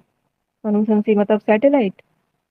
नहीं नहीं, अनुशंसी अनुशंसी का मतलब है भी सहगामी, या इसके बाद में जैसे मुंबई पतन पर क्या है, दबाव बहुत ज्यादा आता है, मतलब ये एक ही दिन में बहुत ज्यादा समुद्री जहाज आ जाती है, तो उनको रोकने के लिए ना, उनको ठहराने के लिए जो भी कंटेनर वगैरह होते हैं ना, जो जहाजों में आते हैं, जो भी विदेशों से सामान आता है, कपड़ा आता है, तो वो कोई डब्बों में पैक तो हम्म। आता नहीं है, वो कंटेनर में आता है, बड़े बड़े जो कंटेनर होते हैं उनमें आता है, हम्म। तो उनको एक जगह इकट्ठा करने के लिए नान शिवा, जो मुंबई के पास में ही है, ये इसको सह पतन के रूप में, अनुषंगी पतन के रूप में विकसित किया गया है, इसी का हिस्सा, मुंबई पतन का हिस्सा। हाँ, जवाहरलाल नेहरू पत्तन। हाँ, ठीक है। इसका नाम किया गया है जवाहरलाल नेहरू। हम्म। आगे बढ़ते हैं। ज्वारी नदमुख के मुहाने पर इस अवस्थित मरमा गांव पत्तन गोवा का एक प्राकृतिक बंदरगाह है। ये वही है ज्वारंदमुख जो हम पढ़ते हैं। एस्चुरी। एस्चुरी मतलब जहाँ मीठा पानी और खारा पानी जहाँ कर मिलता है, उसी के मुहाने पर मरमा गांव पत्तन है, गोवा। गोवा में ये यार एक प्राकृतिक बंदरगाह है, ये याद रखना। जापान को लौह अयस्क के निर्यात का निपटान करने के लिए 1961 में हुए पुनर्प्रतिरूपण के बाद इसका महत्व बढ़ा। कोंकण रेलवे ने इस पत्तन के पृष्ठ प्रदेश में महत्वपूर्ण विस्तार किया है। कोंकण रेलवे, जिसके बारे में हमने कल पढ़ा था। हम्म। कर्नाटक, गोवा तथा दक्षिणी महाराष्ट्र इसकी पृष्ठभूमि की रचना करते हैं। कौन कौन? कर्नाटक, गोवा और दक्षिणी महाराष्ट्र। अब जो इसके अभी बाद हमने भी पढ़ा था ना, अभी हमने बात की है ना, जैसे मुंबई आया, मुंबई के बारे में हम पहली लाइन ही पढ़ी कि यह प्राकृतिक बंदरगाह है। फिर उसके बाद में नान सेवा के बारे में हमने ज़्यादा नहीं पढ़ा कि ये प्राकृतिक है किस प्रकार से, परंतु होना प्राकृतिक ही चाहिए। फिर उसके बाद में हमने ज्वारी नदी के मुहाने पर पढ़ा हमने मोरम गोवा, इसका भी एक लिखा हुआ प्राकृतिक बंदरगाह। तो आप दो बड़े बड़े बंदरगाहों को समझ के, तो इसका मतलब ये भी हो सकता है ना, अभी पश्चिम वाले जितने भी बंदरगाह वो प्राकृतिक है ना, कृत्रिम तो नहीं कर सकते ना आप। तो ये बात है। दूसरी बात ये है कि नान शेवा जो बंदरगाह है ना, उसका वर्तमान में नाम जवाहरलाल नेहरू बंदरगाह है। एक तो ये बात। इसके अलावा यहाँ पर जो विकास है ना, वो मुंबई बंदरगाह का भार कम करने के लिए इसका विकास किया गया है। दूसरी बात। तीसरी बात है कि भारत का सबसे आधुनिकतम, अब तम प्रत्यय लगा है इसके साथ में, थोड़ा सा ध्यान रखना, अगर आपको लिख सको तो लिख लेना। यह आधुनिकता। पूरे भारत का आधुनिकतम बंदरगाह है। अगर आपसे पूछे कि पूरे भारत में आधुनिकतम बंदरगाह कौन सा है जहां आधुनिक सेवाओं से लेस है, तो ये है नान सेवा, जो मुंबई का सह या अनुषंगी पतन है। फिर उसके बाद में कहते हैं कि यह देश का 12वां पतन है। 12वां पतन यानी कि ये जो बनाया गया था ना उस समय, उससे पहले पहले 11 बंदरगाह थे भारत के मुख्य, उन मुख्य में से यह 12वां पतन है। चौथी बात है, देश का विशालतम कंटेनर भंडार है ये। मैं सिर्फ ये नहीं कह रहा कि वहां का सबसे बड़ा है, मैं ये कह रहा हूँ कि कंटेनर जो रखते हैं ना, मैंने बताया था ना अभी, विदेशों से कंटेनर आते हैं, तो उन कंटेनर को रखने के लिए कहते हैं कि यह भारत का सबसे विशालतम कंटेनर भंडार है। और इसके अलावा तीसरी बात है, इसके पास में ही लिख लो आप, कि यह प्राकृतिक नहीं है, यह कृत्रिम बंदरगाह है। कृत्रिम बंदरगाह बनाया गया है ये, ठीक है ना, तो कृत्रिम बंदरगाह है। और इसका एक उपनाम भी है, अगर आपसे पूछ लेना का मुंबई का जुड़वा पतन कौन सा है, मुंबई का जुड़वा पतन कौन सा है, तो मुंबई का जुड़वा पतन यही है, नान शिवा। उसके बाद में हमने पढ़ा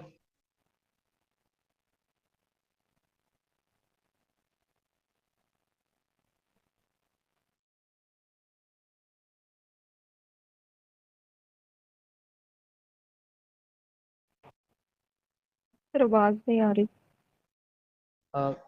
बंद हो गया ये माइक। मैं ये कह रहा था कि ये ज्वारी नदी पर स्थित है और जापान को सारा का सारा क्या है, वो पूछता है कि पश्चिम में वह कौन सा पतन है जहां से जापान को निर्यात होता है सारा का सारा, किसी एक खदान से, खदान का नाम कौन सा है?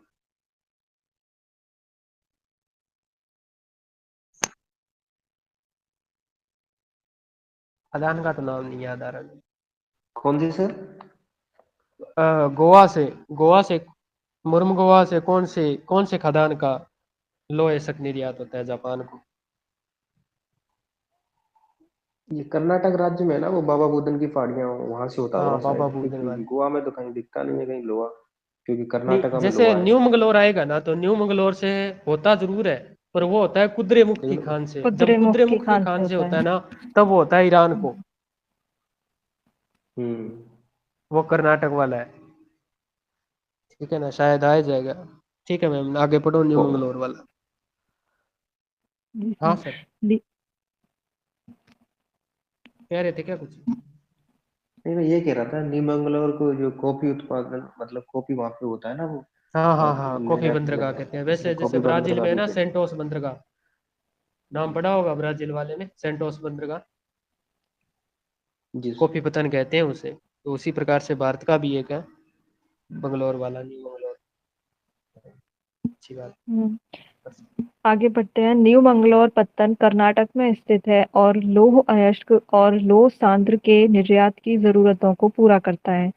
यह पत्तन भी उर्वरकों, पेट्रोलियम उत्पादों, खाद्य तेलों, कॉफी, चाय, लुगदी, सूत, ग्रेनाइट पत्थर, सीरा आदि का निपटान करता है। सीरा यानी कि पढ़ा था शायद, वो जो शराब तैयार की जाती है गन्ने के रस से, वही है क्या सर? मॉलिशस बोलते हैं हाँ, लगभग तो होना चाहिए वही, शिरा। उसको। शीरा। पृष्ठ कर्नाटक इस पत्तन का प्रमुख पृष्ठ प्रदेश है? कर्नाटक। ठीक है। बेम्बानद कायाल, जिसे अरब सागर की रानी, क्वीन ऑफ अरेबियन सी के नाम से जाना जाता है, के मुहाने पर स्थित कोच्चि पत्तन भी एक प्राकृतिक पत्तन है। कोच्चि प्राकृतिक पत्तन है। इस पत्तन को सुएज कोलंबो मार्ग के पास अवस्थित होने का लाभ प्राप्त है।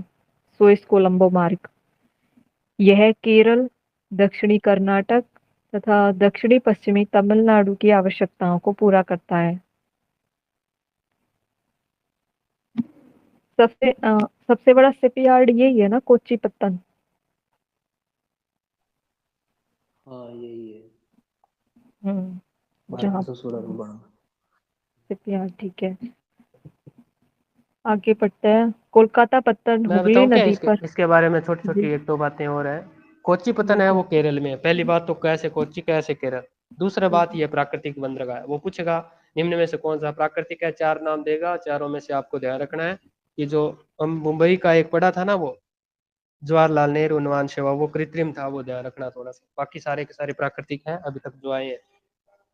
न्यू मंगलोर वाला जो कर्नाटक वाला अभी जो पढ़ के गए हैं वो भी प्राकृतिक बंदरगाह है, कुद्रेमुखी खान वाला। अब ये है कोच्चि बंदरगाह। पहली बात केरल में, दूसरी बात प्राकृतिक बंदरगाह है, ये क्वेश्चन आया हुआ है। उसके बाद में तीसरा है कि भारत में इसे मसाला बंदरगाह कहते हैं, मसालों का बंदरगाह कोच्चि को। और इसके अलावा एक लाइन भी लिखी गई है कि वेबनाथ कयाल, जिसे अरब सागर की रानी भी कहा जाता है, तो इस कोच्चि पतन को भी क्या कहते हैं, अरब सागर की रानी का बंदरगाह, ये वो भी कहते हैं इसको। सर ये कांडला उसके बाद बंदरगाह में भी तो मुख्य एक, कौन सा। ये क्या, कांडला बंदरगाह ये भी तो कृत्रिम है, क्योंकि ये पाकिस्तान में जो चला जाता है ना कराची पत्तन, उसके बाद में विकास हुआ है इसका, कांडला कांडला। बंदरगाह के बारे में तो एक ही बात पढ़ी है हमने कि ज्वारीय बंदरगाह है। इसमें ऊपर लिखा हुआ है ना सर, इसमें दे रखा है ना, ये इसका विकास हुआ है कांडला का, जो कि पाकिस्तान में चला गया ना कराची, उसके बाद में हुआ है इसका विकास। हाँ तो ये इधर फिर हुगली की कृत्रिम तरफ होना चाहिए। कोलकाता का। जी, इधर कोलकाता का विकास हुआ है, इधर वो क्या नाम है, चिटगांव में चला गया ना वो, चिटगांव वाला। पत्तन हुआ अपने हाँ बांग्लादेश। हाँ सही है, ये थोड़ा ध्यान रखना है आपको। उसके बाद में है ये जो मुंबई था वो सालसेट द्वीप पर था, और कोच्चि जो कोच्चि बंदरगाह है ना वो कहाँ पर है, वेलिंगटन द्वीप पर है। इसका एक और ध्यान रखना, अगर नाम आए तो ठीक है, नहीं तो कोई बात नहीं। वेलिंगटन द्वीप है, उस द्वीप पर स्थित है ये बंदरगाह, वेलिंगटन, वेलिंगटन द्वीप पर। ये चार बात पांच बातें हैं। और इसके अलावा ये जो बंदरगाह है यहाँ से क्या है, स्वेज कोलंबो मार्ग सबसे पास में है यहाँ पे। स्वेज कोलंबो जो मार्ग है ना वो सबसे पास में है यहाँ पर।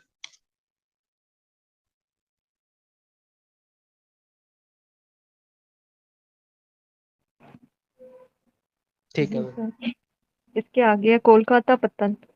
कोलकाता पत्तन हुगली नदी पर अवस्थित है, जो बंगाल की खाड़ी से 128 किलोमीटर अंदर, मतलब स्थल में अंदर स्थित है।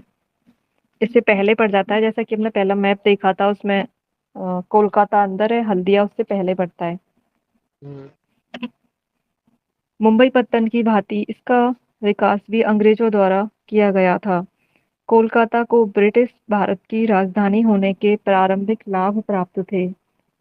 इस पत्तन ने विशाखापट्टनम, पारादीप और उसकी अनुषंगी पत्तन हल्दिया जैसी अन्य पत्तनों की ओर निर्यात के दिक् परिवर्तन के कारण अपनी सार्थकता काफी हद तक खो दी है। यानी कि देखा जा सकता है कि हल्दिया पहले है तो फिर उसी से हो जाता है काम, इसका काम, इसका वो कम हो चुका है, सार्थकता काफी हद तक कम हुई है। जैसे कि सर ने बताया था अभी कि हुगली नदी के द्वारा लाई गई गाद की समस्या जो है उससे ग्रसित है ये मेन कोलकाता पत्तन। यहाँ बड़े जहाज मतलब हल्दिया पे ही रुक जाते हैं, और जो छोटे मोटे छोटे जहाज है वो ही यहाँ तक जाते हैं, तो इसकी सार्थकता काफी हद तक कम हुई है। कोलकाता पत्तन हुगली नदी द्वारा लाई गई गाद की समस्या से भी जूझता रहा है, जो कि उसे समुद्र से जुड़ने का मार्ग प्रदान करती है। इसके पृष्ठ प्रदेश के अंतर्गत उत्तर प्रदेश, बिहार, झारखंड, पश्चिम बंगाल, सिक्किम और उत्तर पूर्वी राज्य आते हैं। इन सब के अतिरिक्त यह पत्तन हमारे भूटान और नेपाल जैसे स्थलबद्ध पड़ोसी देशों को भी सुविधाएं उपलब्ध कराता है। नेपाल और भूटान, ठीक है। इसके बाद आता है हल्दिया पत्तन। हल्दिया बताओ पत्तन कौन सी? कोलकाता, क्या सर? कोलकाता बंदरगाह के बारे में एक दो लाइन और बताऊं क्या? हाँ सर, बिल्कुल बताओ। इसका है कोलकाता बंदरगाह, इसकी दो मुख्य बातें हैं। बाकी तो इसमें आगे जो भी बातें हैं वो 128 किलोमीटर अंदर में स्थित है। तो इस कारण ये कहता है कि पहली बात तो ये हुगली नदी पर स्थित है, पहली बात याद रखना है नदी का। दूसरी मात्रा है कि एकमात्र नदीय बंदरगाह है ये पूरे भारत का नदीय बंदरगाह। नदीय बंदरगाह मतलब क्या होता है? एक तो समुद्र पर स्थित होता है, समुद्र के तट पर स्थित होता है, एक होता है नदी के तट पर स्थित होना।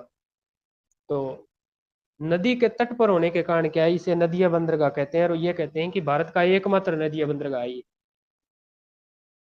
दूसरी बात, तीसरी बात है सर कि एक वो डायमंड हार्बर आया था हाँ ना, हाँ वो यही भी है नदी वो। पे नहीं था?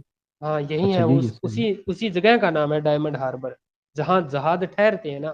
कोलकाता के जितने अच्छा सारे के सारे जहाज यहाँ तक तो आ ही नहीं पाते ना, कोलकाता बंदरगाह अच्छा। तक तो जहाज आ ही नहीं पाते। तो इस कारण वो एक जगह पर जहाज ठहरते हैं, उस जहाज की जगह को ठहरने का मतलब है उस जगह को रखा गया नाम डायमंड हार्बर। तो वो इसी का ही है हिस्सा।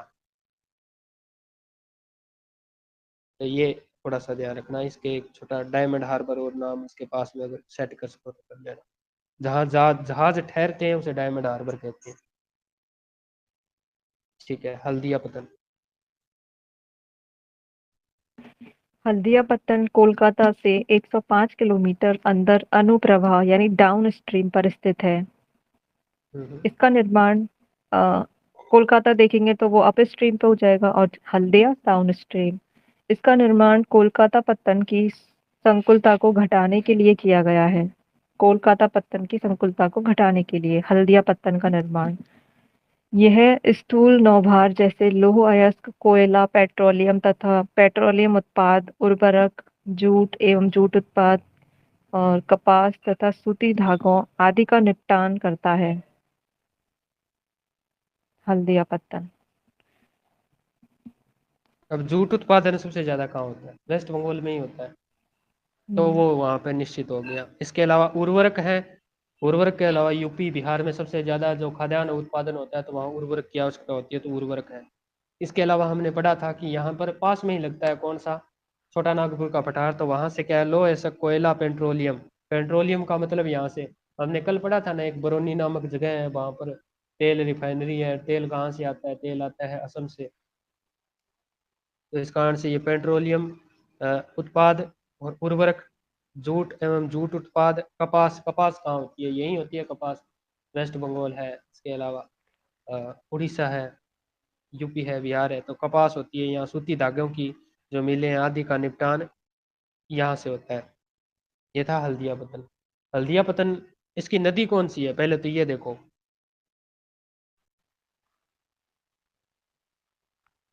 बताओ इसकी नदी कौन सी?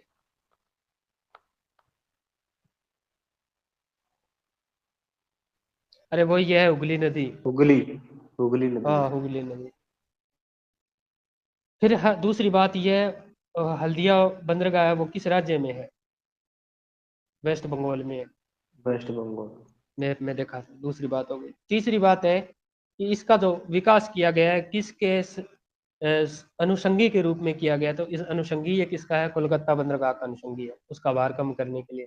जैसे नान शोवा का किया गया था ना मुंबई का भार कम करने के लिए, तो ठीक वैसा ही है ये। दूसरी बात, इसको ये भी कह सकते हैं कि ये कोलकाता का जुड़वा बंदरगाह है, ये भी बात इसके लिए हो सकती है।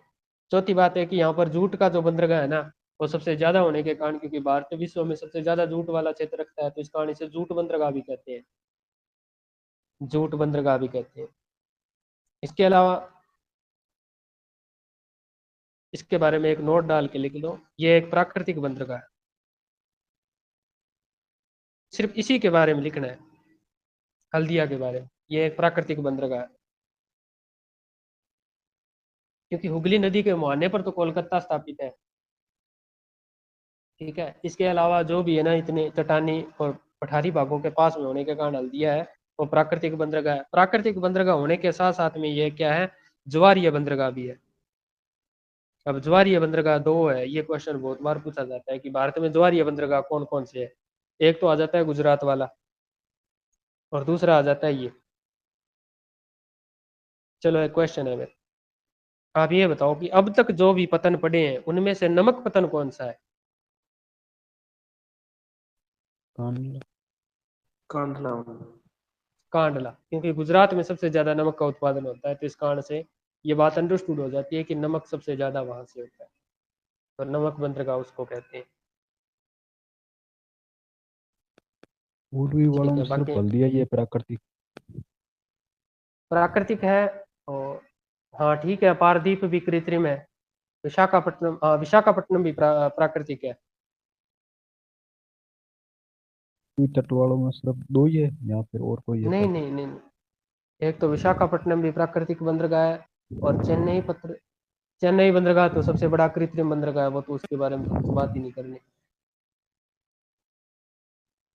और तूतीकोरिन है, वो भी एक कृत्रिम बंदरगाह है, तो मेरे हिसाब से ये दो ही होने चाहिए। एनोर के बारे में थोड़ा सा चेक करना है, मेरे हिसाब से कृत्रिम होना चाहिए। कृत्रिम ऐसे, कृत्रिम हाँ ऐसे। कृत्रिम होना चाहिए, क्योंकि इसका विकास किया गया है, के कामराज बंदरगाह जिसे कहते हैं। अभिषेक सर, मुझे ऐसा नहीं लग रहा क्या कि जैसे टफ टफ जो मैटर था ना वो अपने हिस्से आ गया, जो सरल मैटर था वो ट्विंकल मैम के हिस्से आ गया।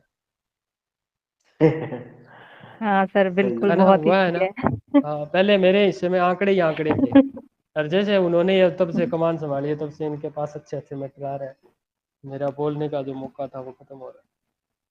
हाँ जी आप मैम पढ़ पढ़ो। दो सर, ऐसी बात। नहीं नहीं पढ़ो, आप ही पढ़ो, मैं तो बोल देता हूँ बीच बीच में। हाँ, फिर वो याद हो जाता है, जैसे मैं पढ़ देती हूँ आप समझा हाँ। देते हो तो वो क्लियर हो जाता है। हम्म। ठीक। नेक्स्ट है पारादीप पत्तन। पारादीप पत्तन कटक से 100 किलोमीटर दूर महानदी डेल्टा पर स्थित है। जैसा कि बताया सर ने, ये एक कृत्रिम बंदरगाह है। इसका पोताश्रय सबसे गहरा है, जो भारी पोतों के निपटान के लिए सर्वाधिक अनुकूल है। इसे मुख्य रूप से बड़े पैमाने पर लौह अयस्क के निर्यात के लिए निपटान विकसित किया गया है। ठीक है।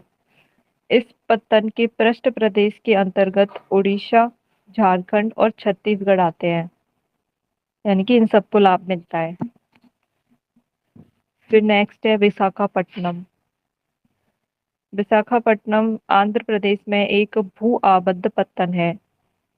ये भी एक प्राकृतिक बंदरगाह है, जिसे ठोस चट्टान एवं बालू को काटकर एक नहर के द्वारा समुद्र मार्ग से जोड़ा गया है। एक बाह्य पत्तन का विकास लौह अयस्क, पेट्रोलियम तथा सामान्य नौभार के निपटान हेतु विकसित किया गया है। इस पत्तन का प्रमुख पृष्ठ प्रदेश आंध्र प्रदेश तथा तेलंगाना है। आंध्र प्रदेश और तेलंगाना। अब दो के बारे में बता देता हूँ मैं। जी सर। पहला था हमारा पारदीप वाला। पारदीप के बारे में हमने पढ़ा है कि यह सबसे गहरा पतन है। गहरा का मतलब गहराई बहुत ज्यादा है इस क्षेत्र में। जो बड़े जहाज है ना, जो ज्यादा गहरे समुद्र की तरफ चलते हैं, जो ऊपर तो होते हैं परंतु उतने ही ज्यादा क्या होते हैं, वो समुद्र में होते हैं, तो इस कारण कहता है कि इसका पोताश्रय सबसे गहरा है। भारी पोतों के निपटान के लिए शब्द सबसे ज्यादा अनुकूल है, तो भारत का सबसे ज्यादा गहरा यही होना चाहिए। इसके अलावा एक और बात है कि यह लौह अयस्क का निर्यात करता है यहाँ से।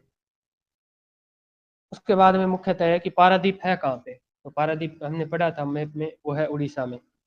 दूसरी बात, यह कैसा पतन है, यह कृत्रिम पतन है। इसका निर्माण किया गया है, बनाया गया है, ऐसी जगह को बनाया गया है ताकि यहाँ पर जहाज रुक सके, तो यह कृत्रिम बंदरगाह है।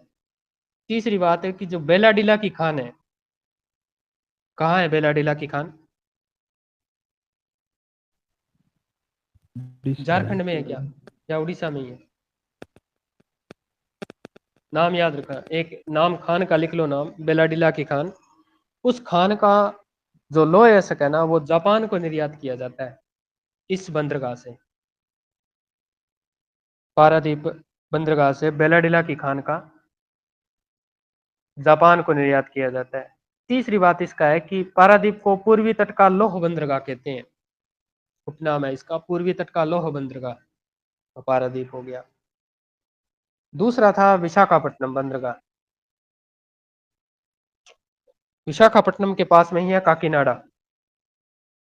काकीनाडा जो क्षेत्र है आंध्र प्रदेश का, इसके बारे में भी लिखा है कि इसका पृष्ठ प्रदेश में मुख्य से कौन कौन से राज्य आते हैं।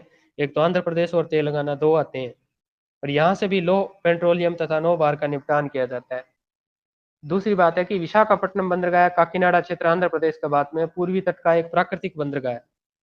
प्राकृतिक बंदरगाह ये भारत का सबसे गहरा बंदरगाह भी एक है, इसमें भी है, गहराई में भी ये लिख रखा है, या फिर तो पारदीप में गहराई दे रखी है इसकी सबसे ज्यादा। इसमें थोड़ी चेंजिंग हो सकती है, शायद बुक में कोई लिखने से गलती है।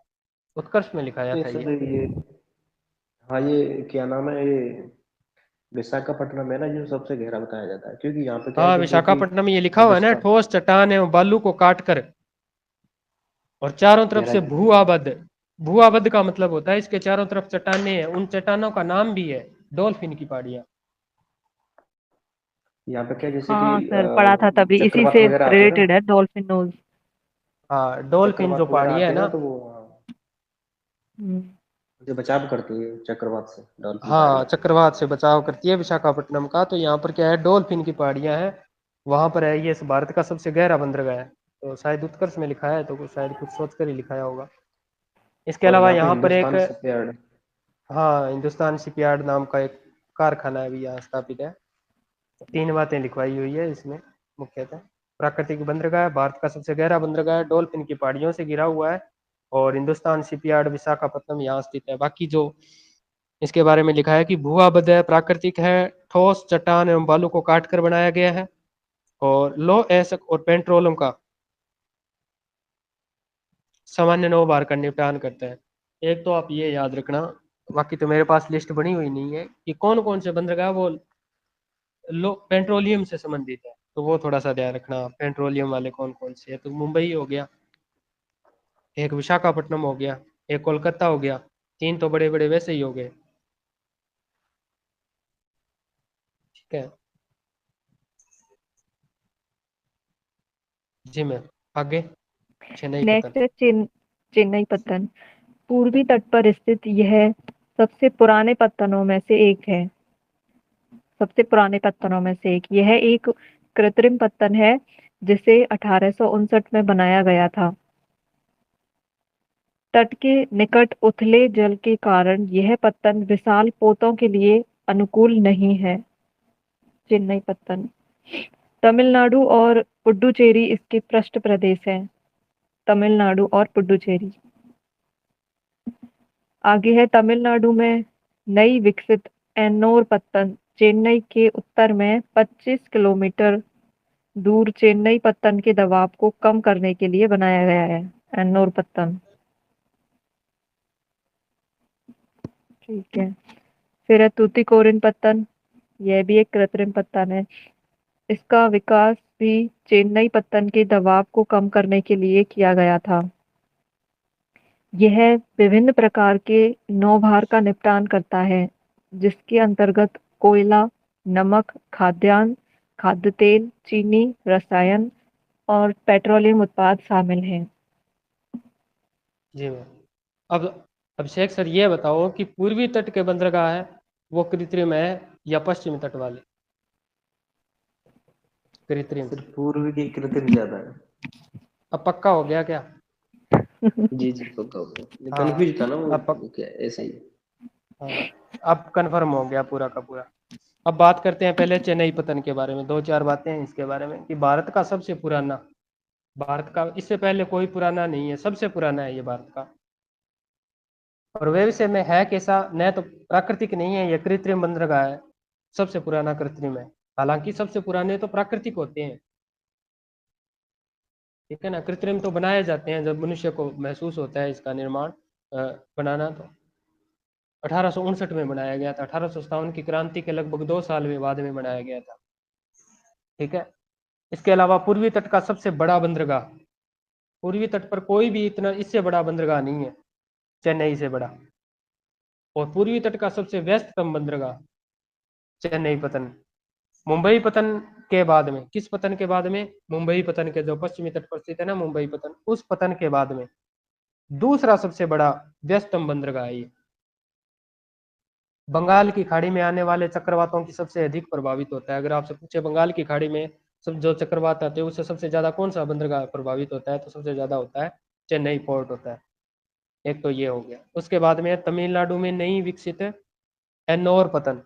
एन्नोर पतन है ये तमिलनाडु में, पहली बात तो ये।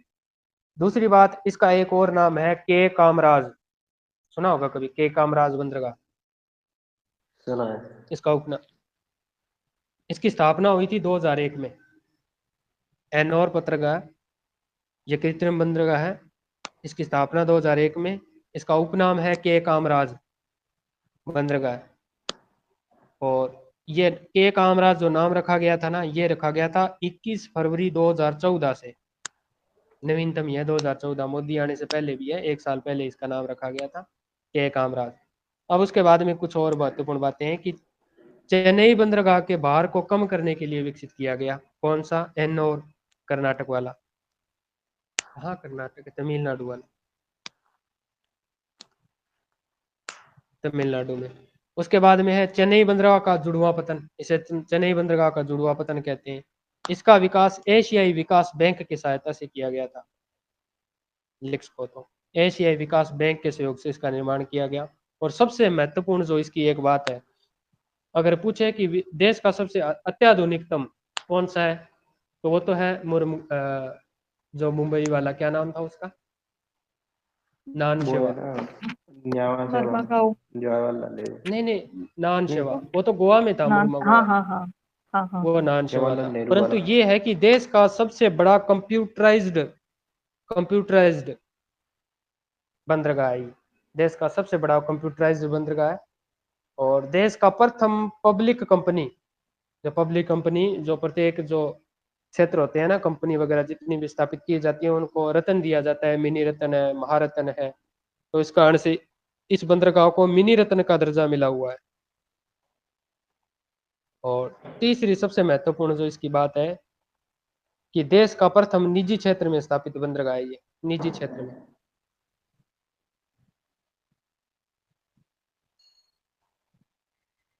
ठीक है, बाकी कर लिए शायद हमने। सर ये तेरा, आपने जो उत्कर्षण पढ़े थे, हाँ ये पूछ रहा था, ये उत्कर्ष में आपने ब्रजेश सर से पढ़े थे या फिर हाँ, कोई ब्रजेश सर और नहीं सर थे? करवाए थे, ब्रजेश सर नहीं करवाए थे। देखो वर्तमान में एक बार और मैं बड़ा बड़ा बता देता हूँ कि वर्तमान में 13 प्रमुख बंदरगाह है। 185 है वो गौण बंदरगाह है। तमिलनाडु में सर्वाधिक बंदरगाह है वो 3 है। और महाराष्ट्र में सर्वाधिक गौण बंदरगाह है जो 53 है महाराष्ट्र में। गुजरात में 40 बंदरगाह है छोटे, महाराष्ट्र में 53 है। अब मैं बंदरगाहों के 13 के नाम बता रहा हूँ। एक तो है कांडला, दूसरा है मुंबई, तीसरा है नान शिवा, चौथा है मुर्मुगोवा, पांचवा है मंगलोर, उसके बाद में छठा है कोचीन, फिर उसके बाद में सातवां है तुतीकोरिन, आठवां है चेन्नई, नौवां है एन्नोर कर्नाटक वाला, उसके बाद में 10वां है विशाखापट्टनम। विशाखापट्टनम से ऊपर आता है पारादीप, पारादीप के ऊपर आता है हल्दिया, हल्दिया से ऊपर आता है कोलकाता। ये 13 बंदरगाह बहुत महत्वपूर्ण है। ये भी तो पूछ सकते हैं कि पूर्वी घाट और पश्चिमी घाट के हाँ 15 हाँ, क्रम भी पूछ सकते ये आपके मैप है ना, पिछला मैप है उसमें, पिछले मैप में देख लो, तुतीकोरिन से ऊपर ऊपर वाले हैं ना जितने कोलकाता वाले, वो पूर्वी तट के हैं। और कोचीन से लेकर न्यू मंगलोर, मुर्मुगवा, जो एक बंदरगाह इसमें रह गया था ना, ये 11 बंदरगाह है। और 12वां मुंबई का एक कौन सा है, नान शेवा रह गया यहाँ बिल्कुल पास में। हैं। सेवा। नावा, नहा शेवा, ये रह गया।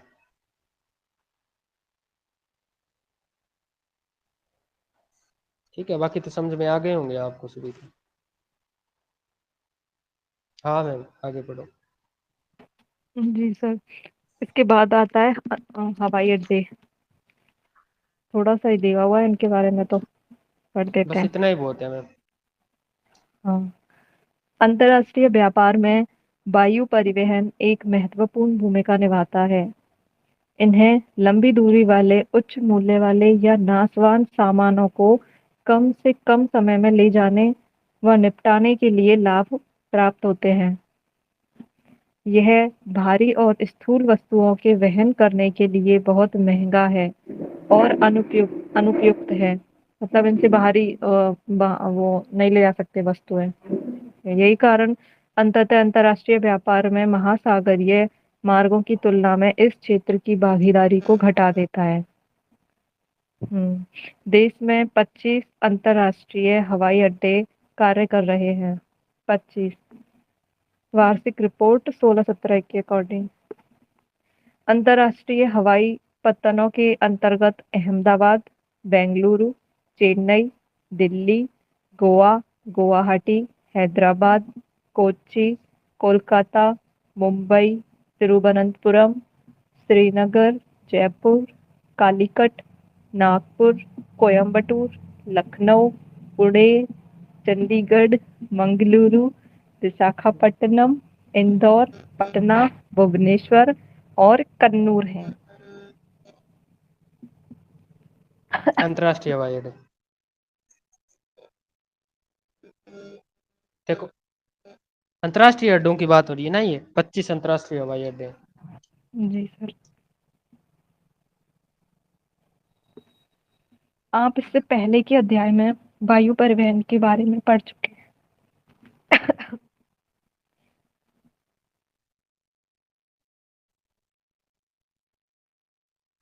बस खत्म हो गया, यही है, बस दी एंड हो गया। क्रियाकलाप आ गए या अंतिम संस्कार हो गया? इसका अंतिम संस्कार सही हो गया। देखो इसके बारे में थोड़े 25 वाले में इसमें बारे में एक और पढ़ लेते हैं। जैसे अहमदाबाद किसकी राजधानी है? गुजरात। गुजरात की है। बेंगलुरु कहाँ का है ये? कर्नाटक का है मुख्यतः। कर्नाटक। कर्नाटक का मुख्य। चेन्नई, गांधीनगर नहीं है? चेन्नई हाँ है वैसे तो, तमिलनाडु। हाँ गांधीनगर है, गुजरात की गांधीनगर सही है। अहमदाबाद तो उसका है गांधीनगर, वो हाँ सही है। भारत का वो सूती वस्त्र की राजधानी, सूत्र बस्तर की उसका है राजधानी, सही। हाँ सही है। बेंगलुरु हो गया, चेन्नई हो गया, चेन्नई महाराष्ट्र में हो गया। दिल्ली खुद हो गया अपने आप में अंतर्राष्ट्रीय। गोवा में गोवा ही है खुद। गुवाहाटी, गुवाहाटी कहाँ पे है? असम। असम। आसाम की अच्छा, राजधानी। उसके बाद में हैदराबाद, तमिल तेलंगाना। इसकी है क्या, तेलंगाना तेलंगाना की। की है क्या? तेलंगाना। हाँ तेलंगाना। हाँ। इसके अलावा कोच्चि केरल वाला है। कोलकाता, कोलकाता हो गया अंतर्राष्ट्रीय। मुंबई हो गया, और तिरुवनंतपुरम हो गया। तिरुवनंतपुरम या तिरुवनंत, श्रीनगर हो गया। जयपुर हो गया राजस्थान की राजधानी, जैसे जयपुर है। कालीकट बंदरगाह हो गया, जहां पर आया था ना सबसे पहले कालीकट बंदरगाह, वास्को डी गामा। उसके बाद में नागपुर हो गया, कोयम्बटूर हो गया, लखनऊ यूपी, पुणे महाराष्ट्र का है, चंडीगढ़ पंजाब और हरियाणा की संयुक्त है। उसके अलावा मंगलुरु है, विशाखापट्टनम है आंध्र प्रदेश का, इंदौर है, पटना है बिहार की राजधानी, भुवनेश्वर, और उसके अलावा कन्नूर। ये क्षेत्र है मुख्य मुख्यतः जो अंतर्राष्ट्रीय हवाई उड़ानें जो करते हैं। कल हमने एक डाटा पढ़ा था कि वायु परिवहन की शुरुआत कब हुई थी भारत में?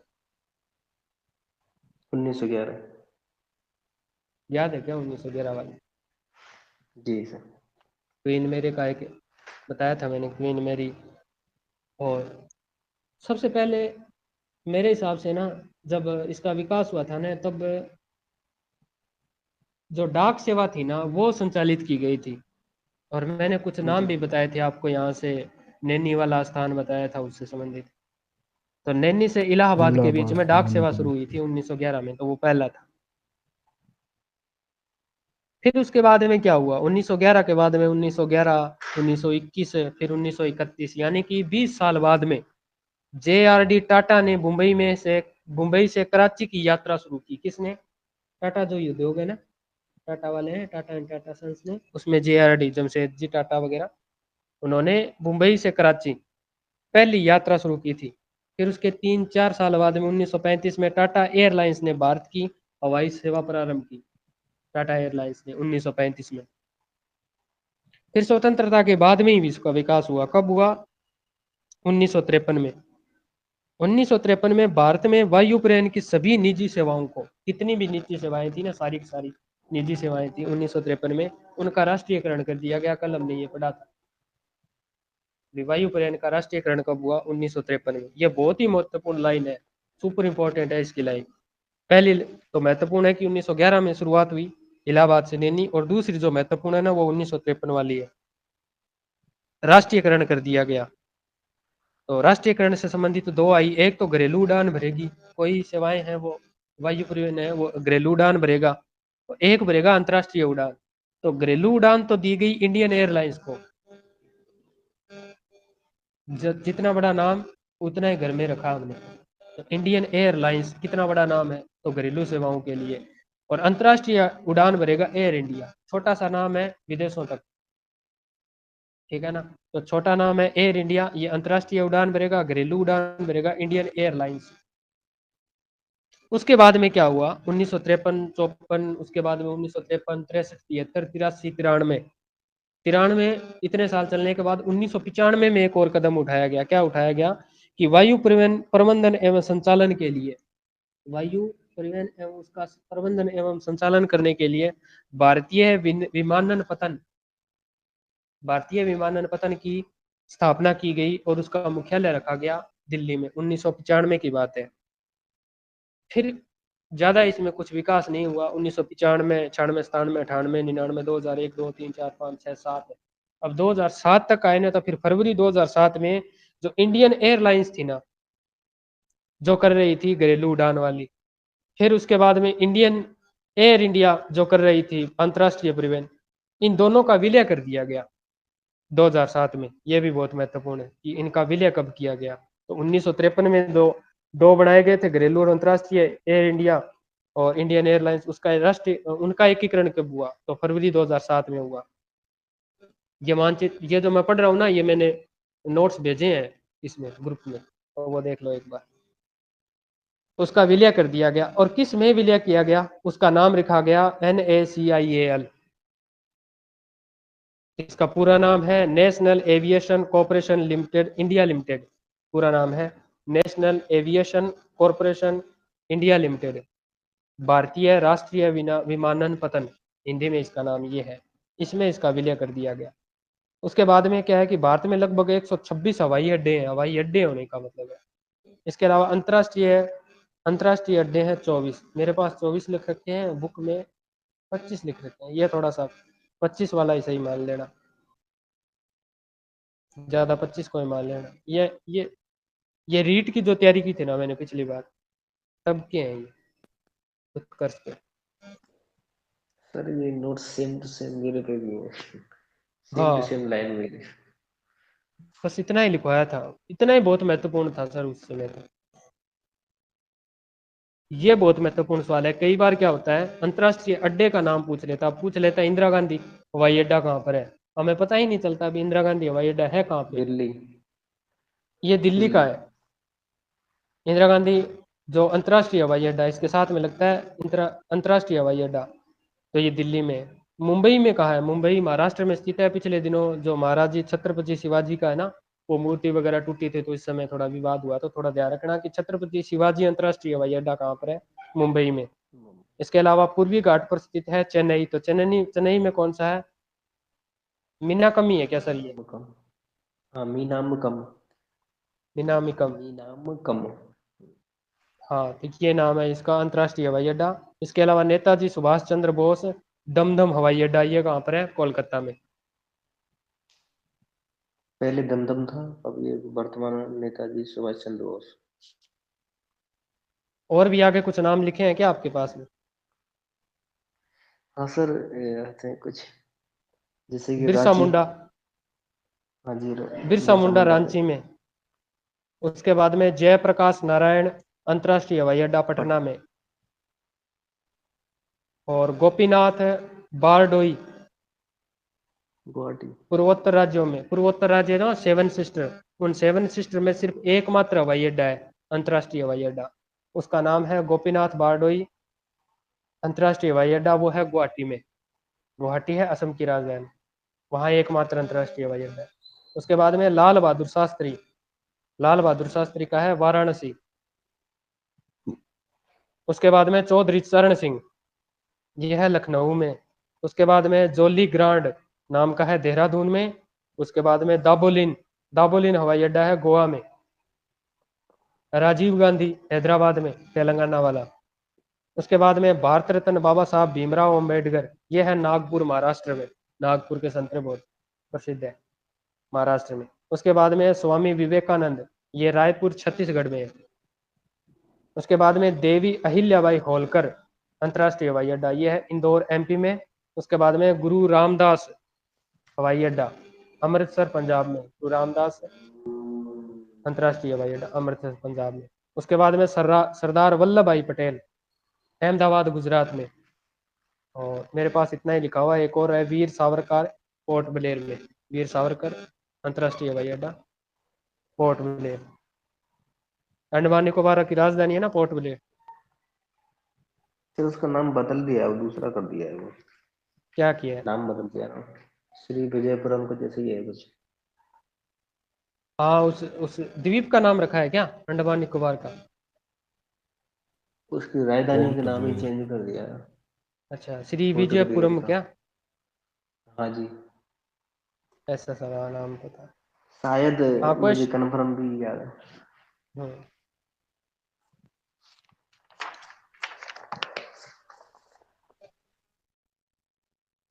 ठीक है भाई, ये हो सर गए अब अपने परिवहन से वर्तमान में संबंधित। कितने हैं हवाई अड्डे?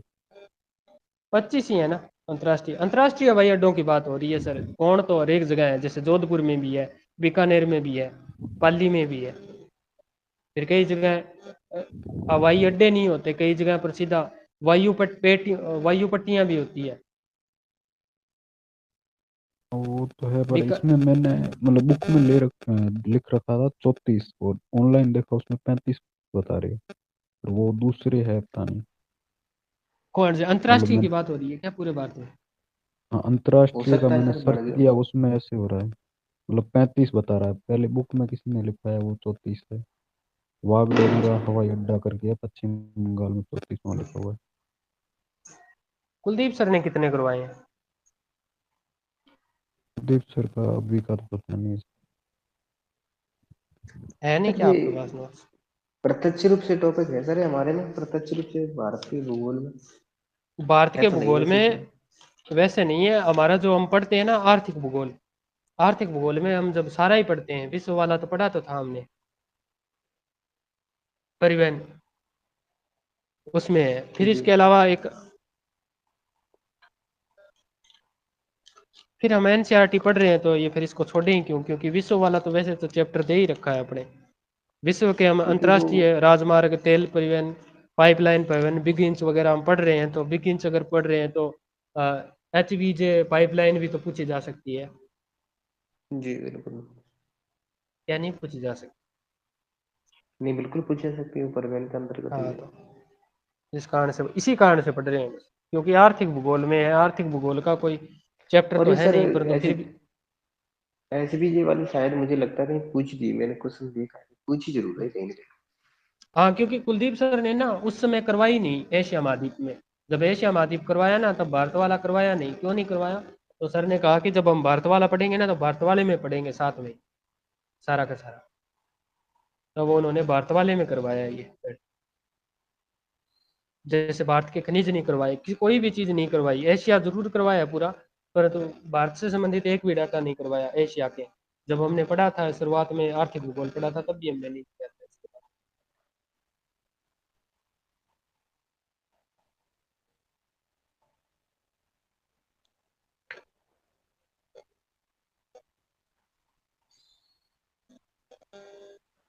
जिससे क्वेश्चन कर लेते हैं। में।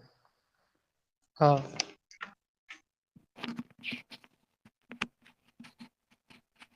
पहला क्वेश्चन है, दो देशों के मध्य व्यापार कहलाता है अंतर्देशीय, बाह्य व्यापार, स्थानीय व्यापार, अंतर्राष्ट्रीय व्यापार।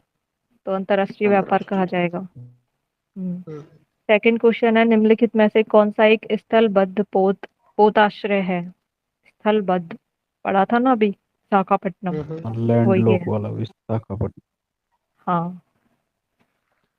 थर्ड क्वेश्चन, भारत का अधिकांश विदेशी व्यापार वहन होता है स्थल और समुद्र द्वारा, स्थल और वायु द्वारा, स्थल नहीं, समुद्र और वायु द्वारा या समुद्र द्वारा? समुद्र और वायु। विदेशी व्यापार हाँ, की बात हो रही है। ये समुद्र और वायु होना जी, चाहिए। हम्म। समुद्र और वायु फायदा द्वारा। हुआ है फिर। हम्म, तो क्वेश्चन हो गए देखो कितने क्वेश्चन। सरल है, ऐसे ही आते हैं क्वेश्चन। नीचे एक यानी क्वेश्चन है 30 शब्दों वाले नहीं करने में। हाँ सर, वो नहीं करने, वो मैं वैसे पूछ रही थी, पत्तन और पोताश्रय में डिफरेंस। अच्छा अच्छा। पत्तन और क्या होता है? पोताश्रय। देख लो पोतन और पास।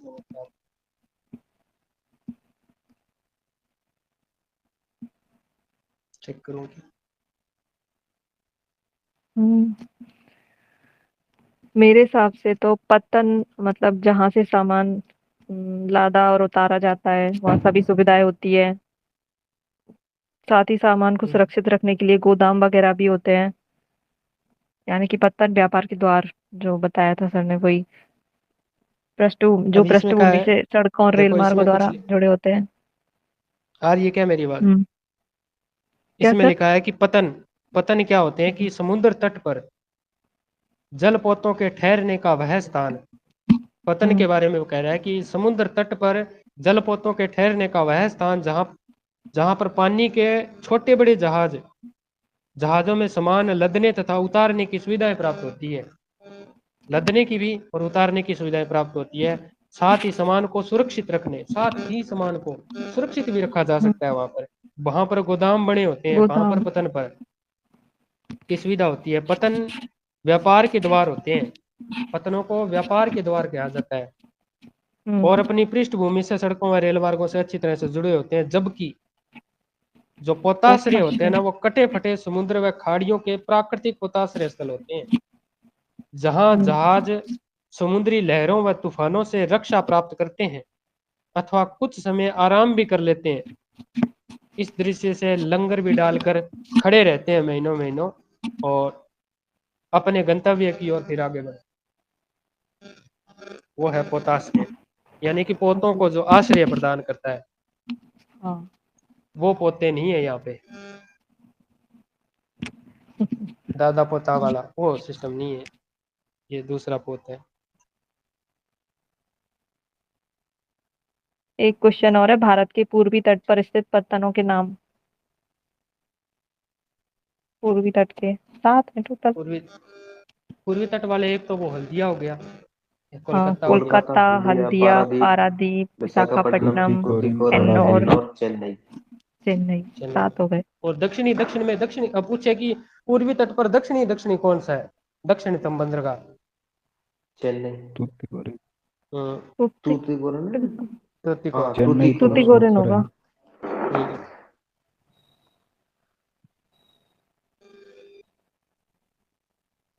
ठीक है हम्म, हो जी। गए क्वेश्चन। धन्यवाद सभी का। सभी का धन्यवाद भाई,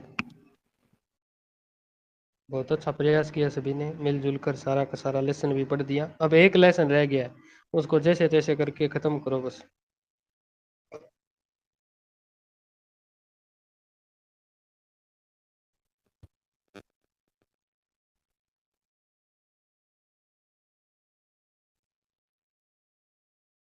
अब करें क्या इतने उसका हो गए तो शुरुआत। ये भी हो ही जाएगा। आज ही कर दो सर इसको। हम्म।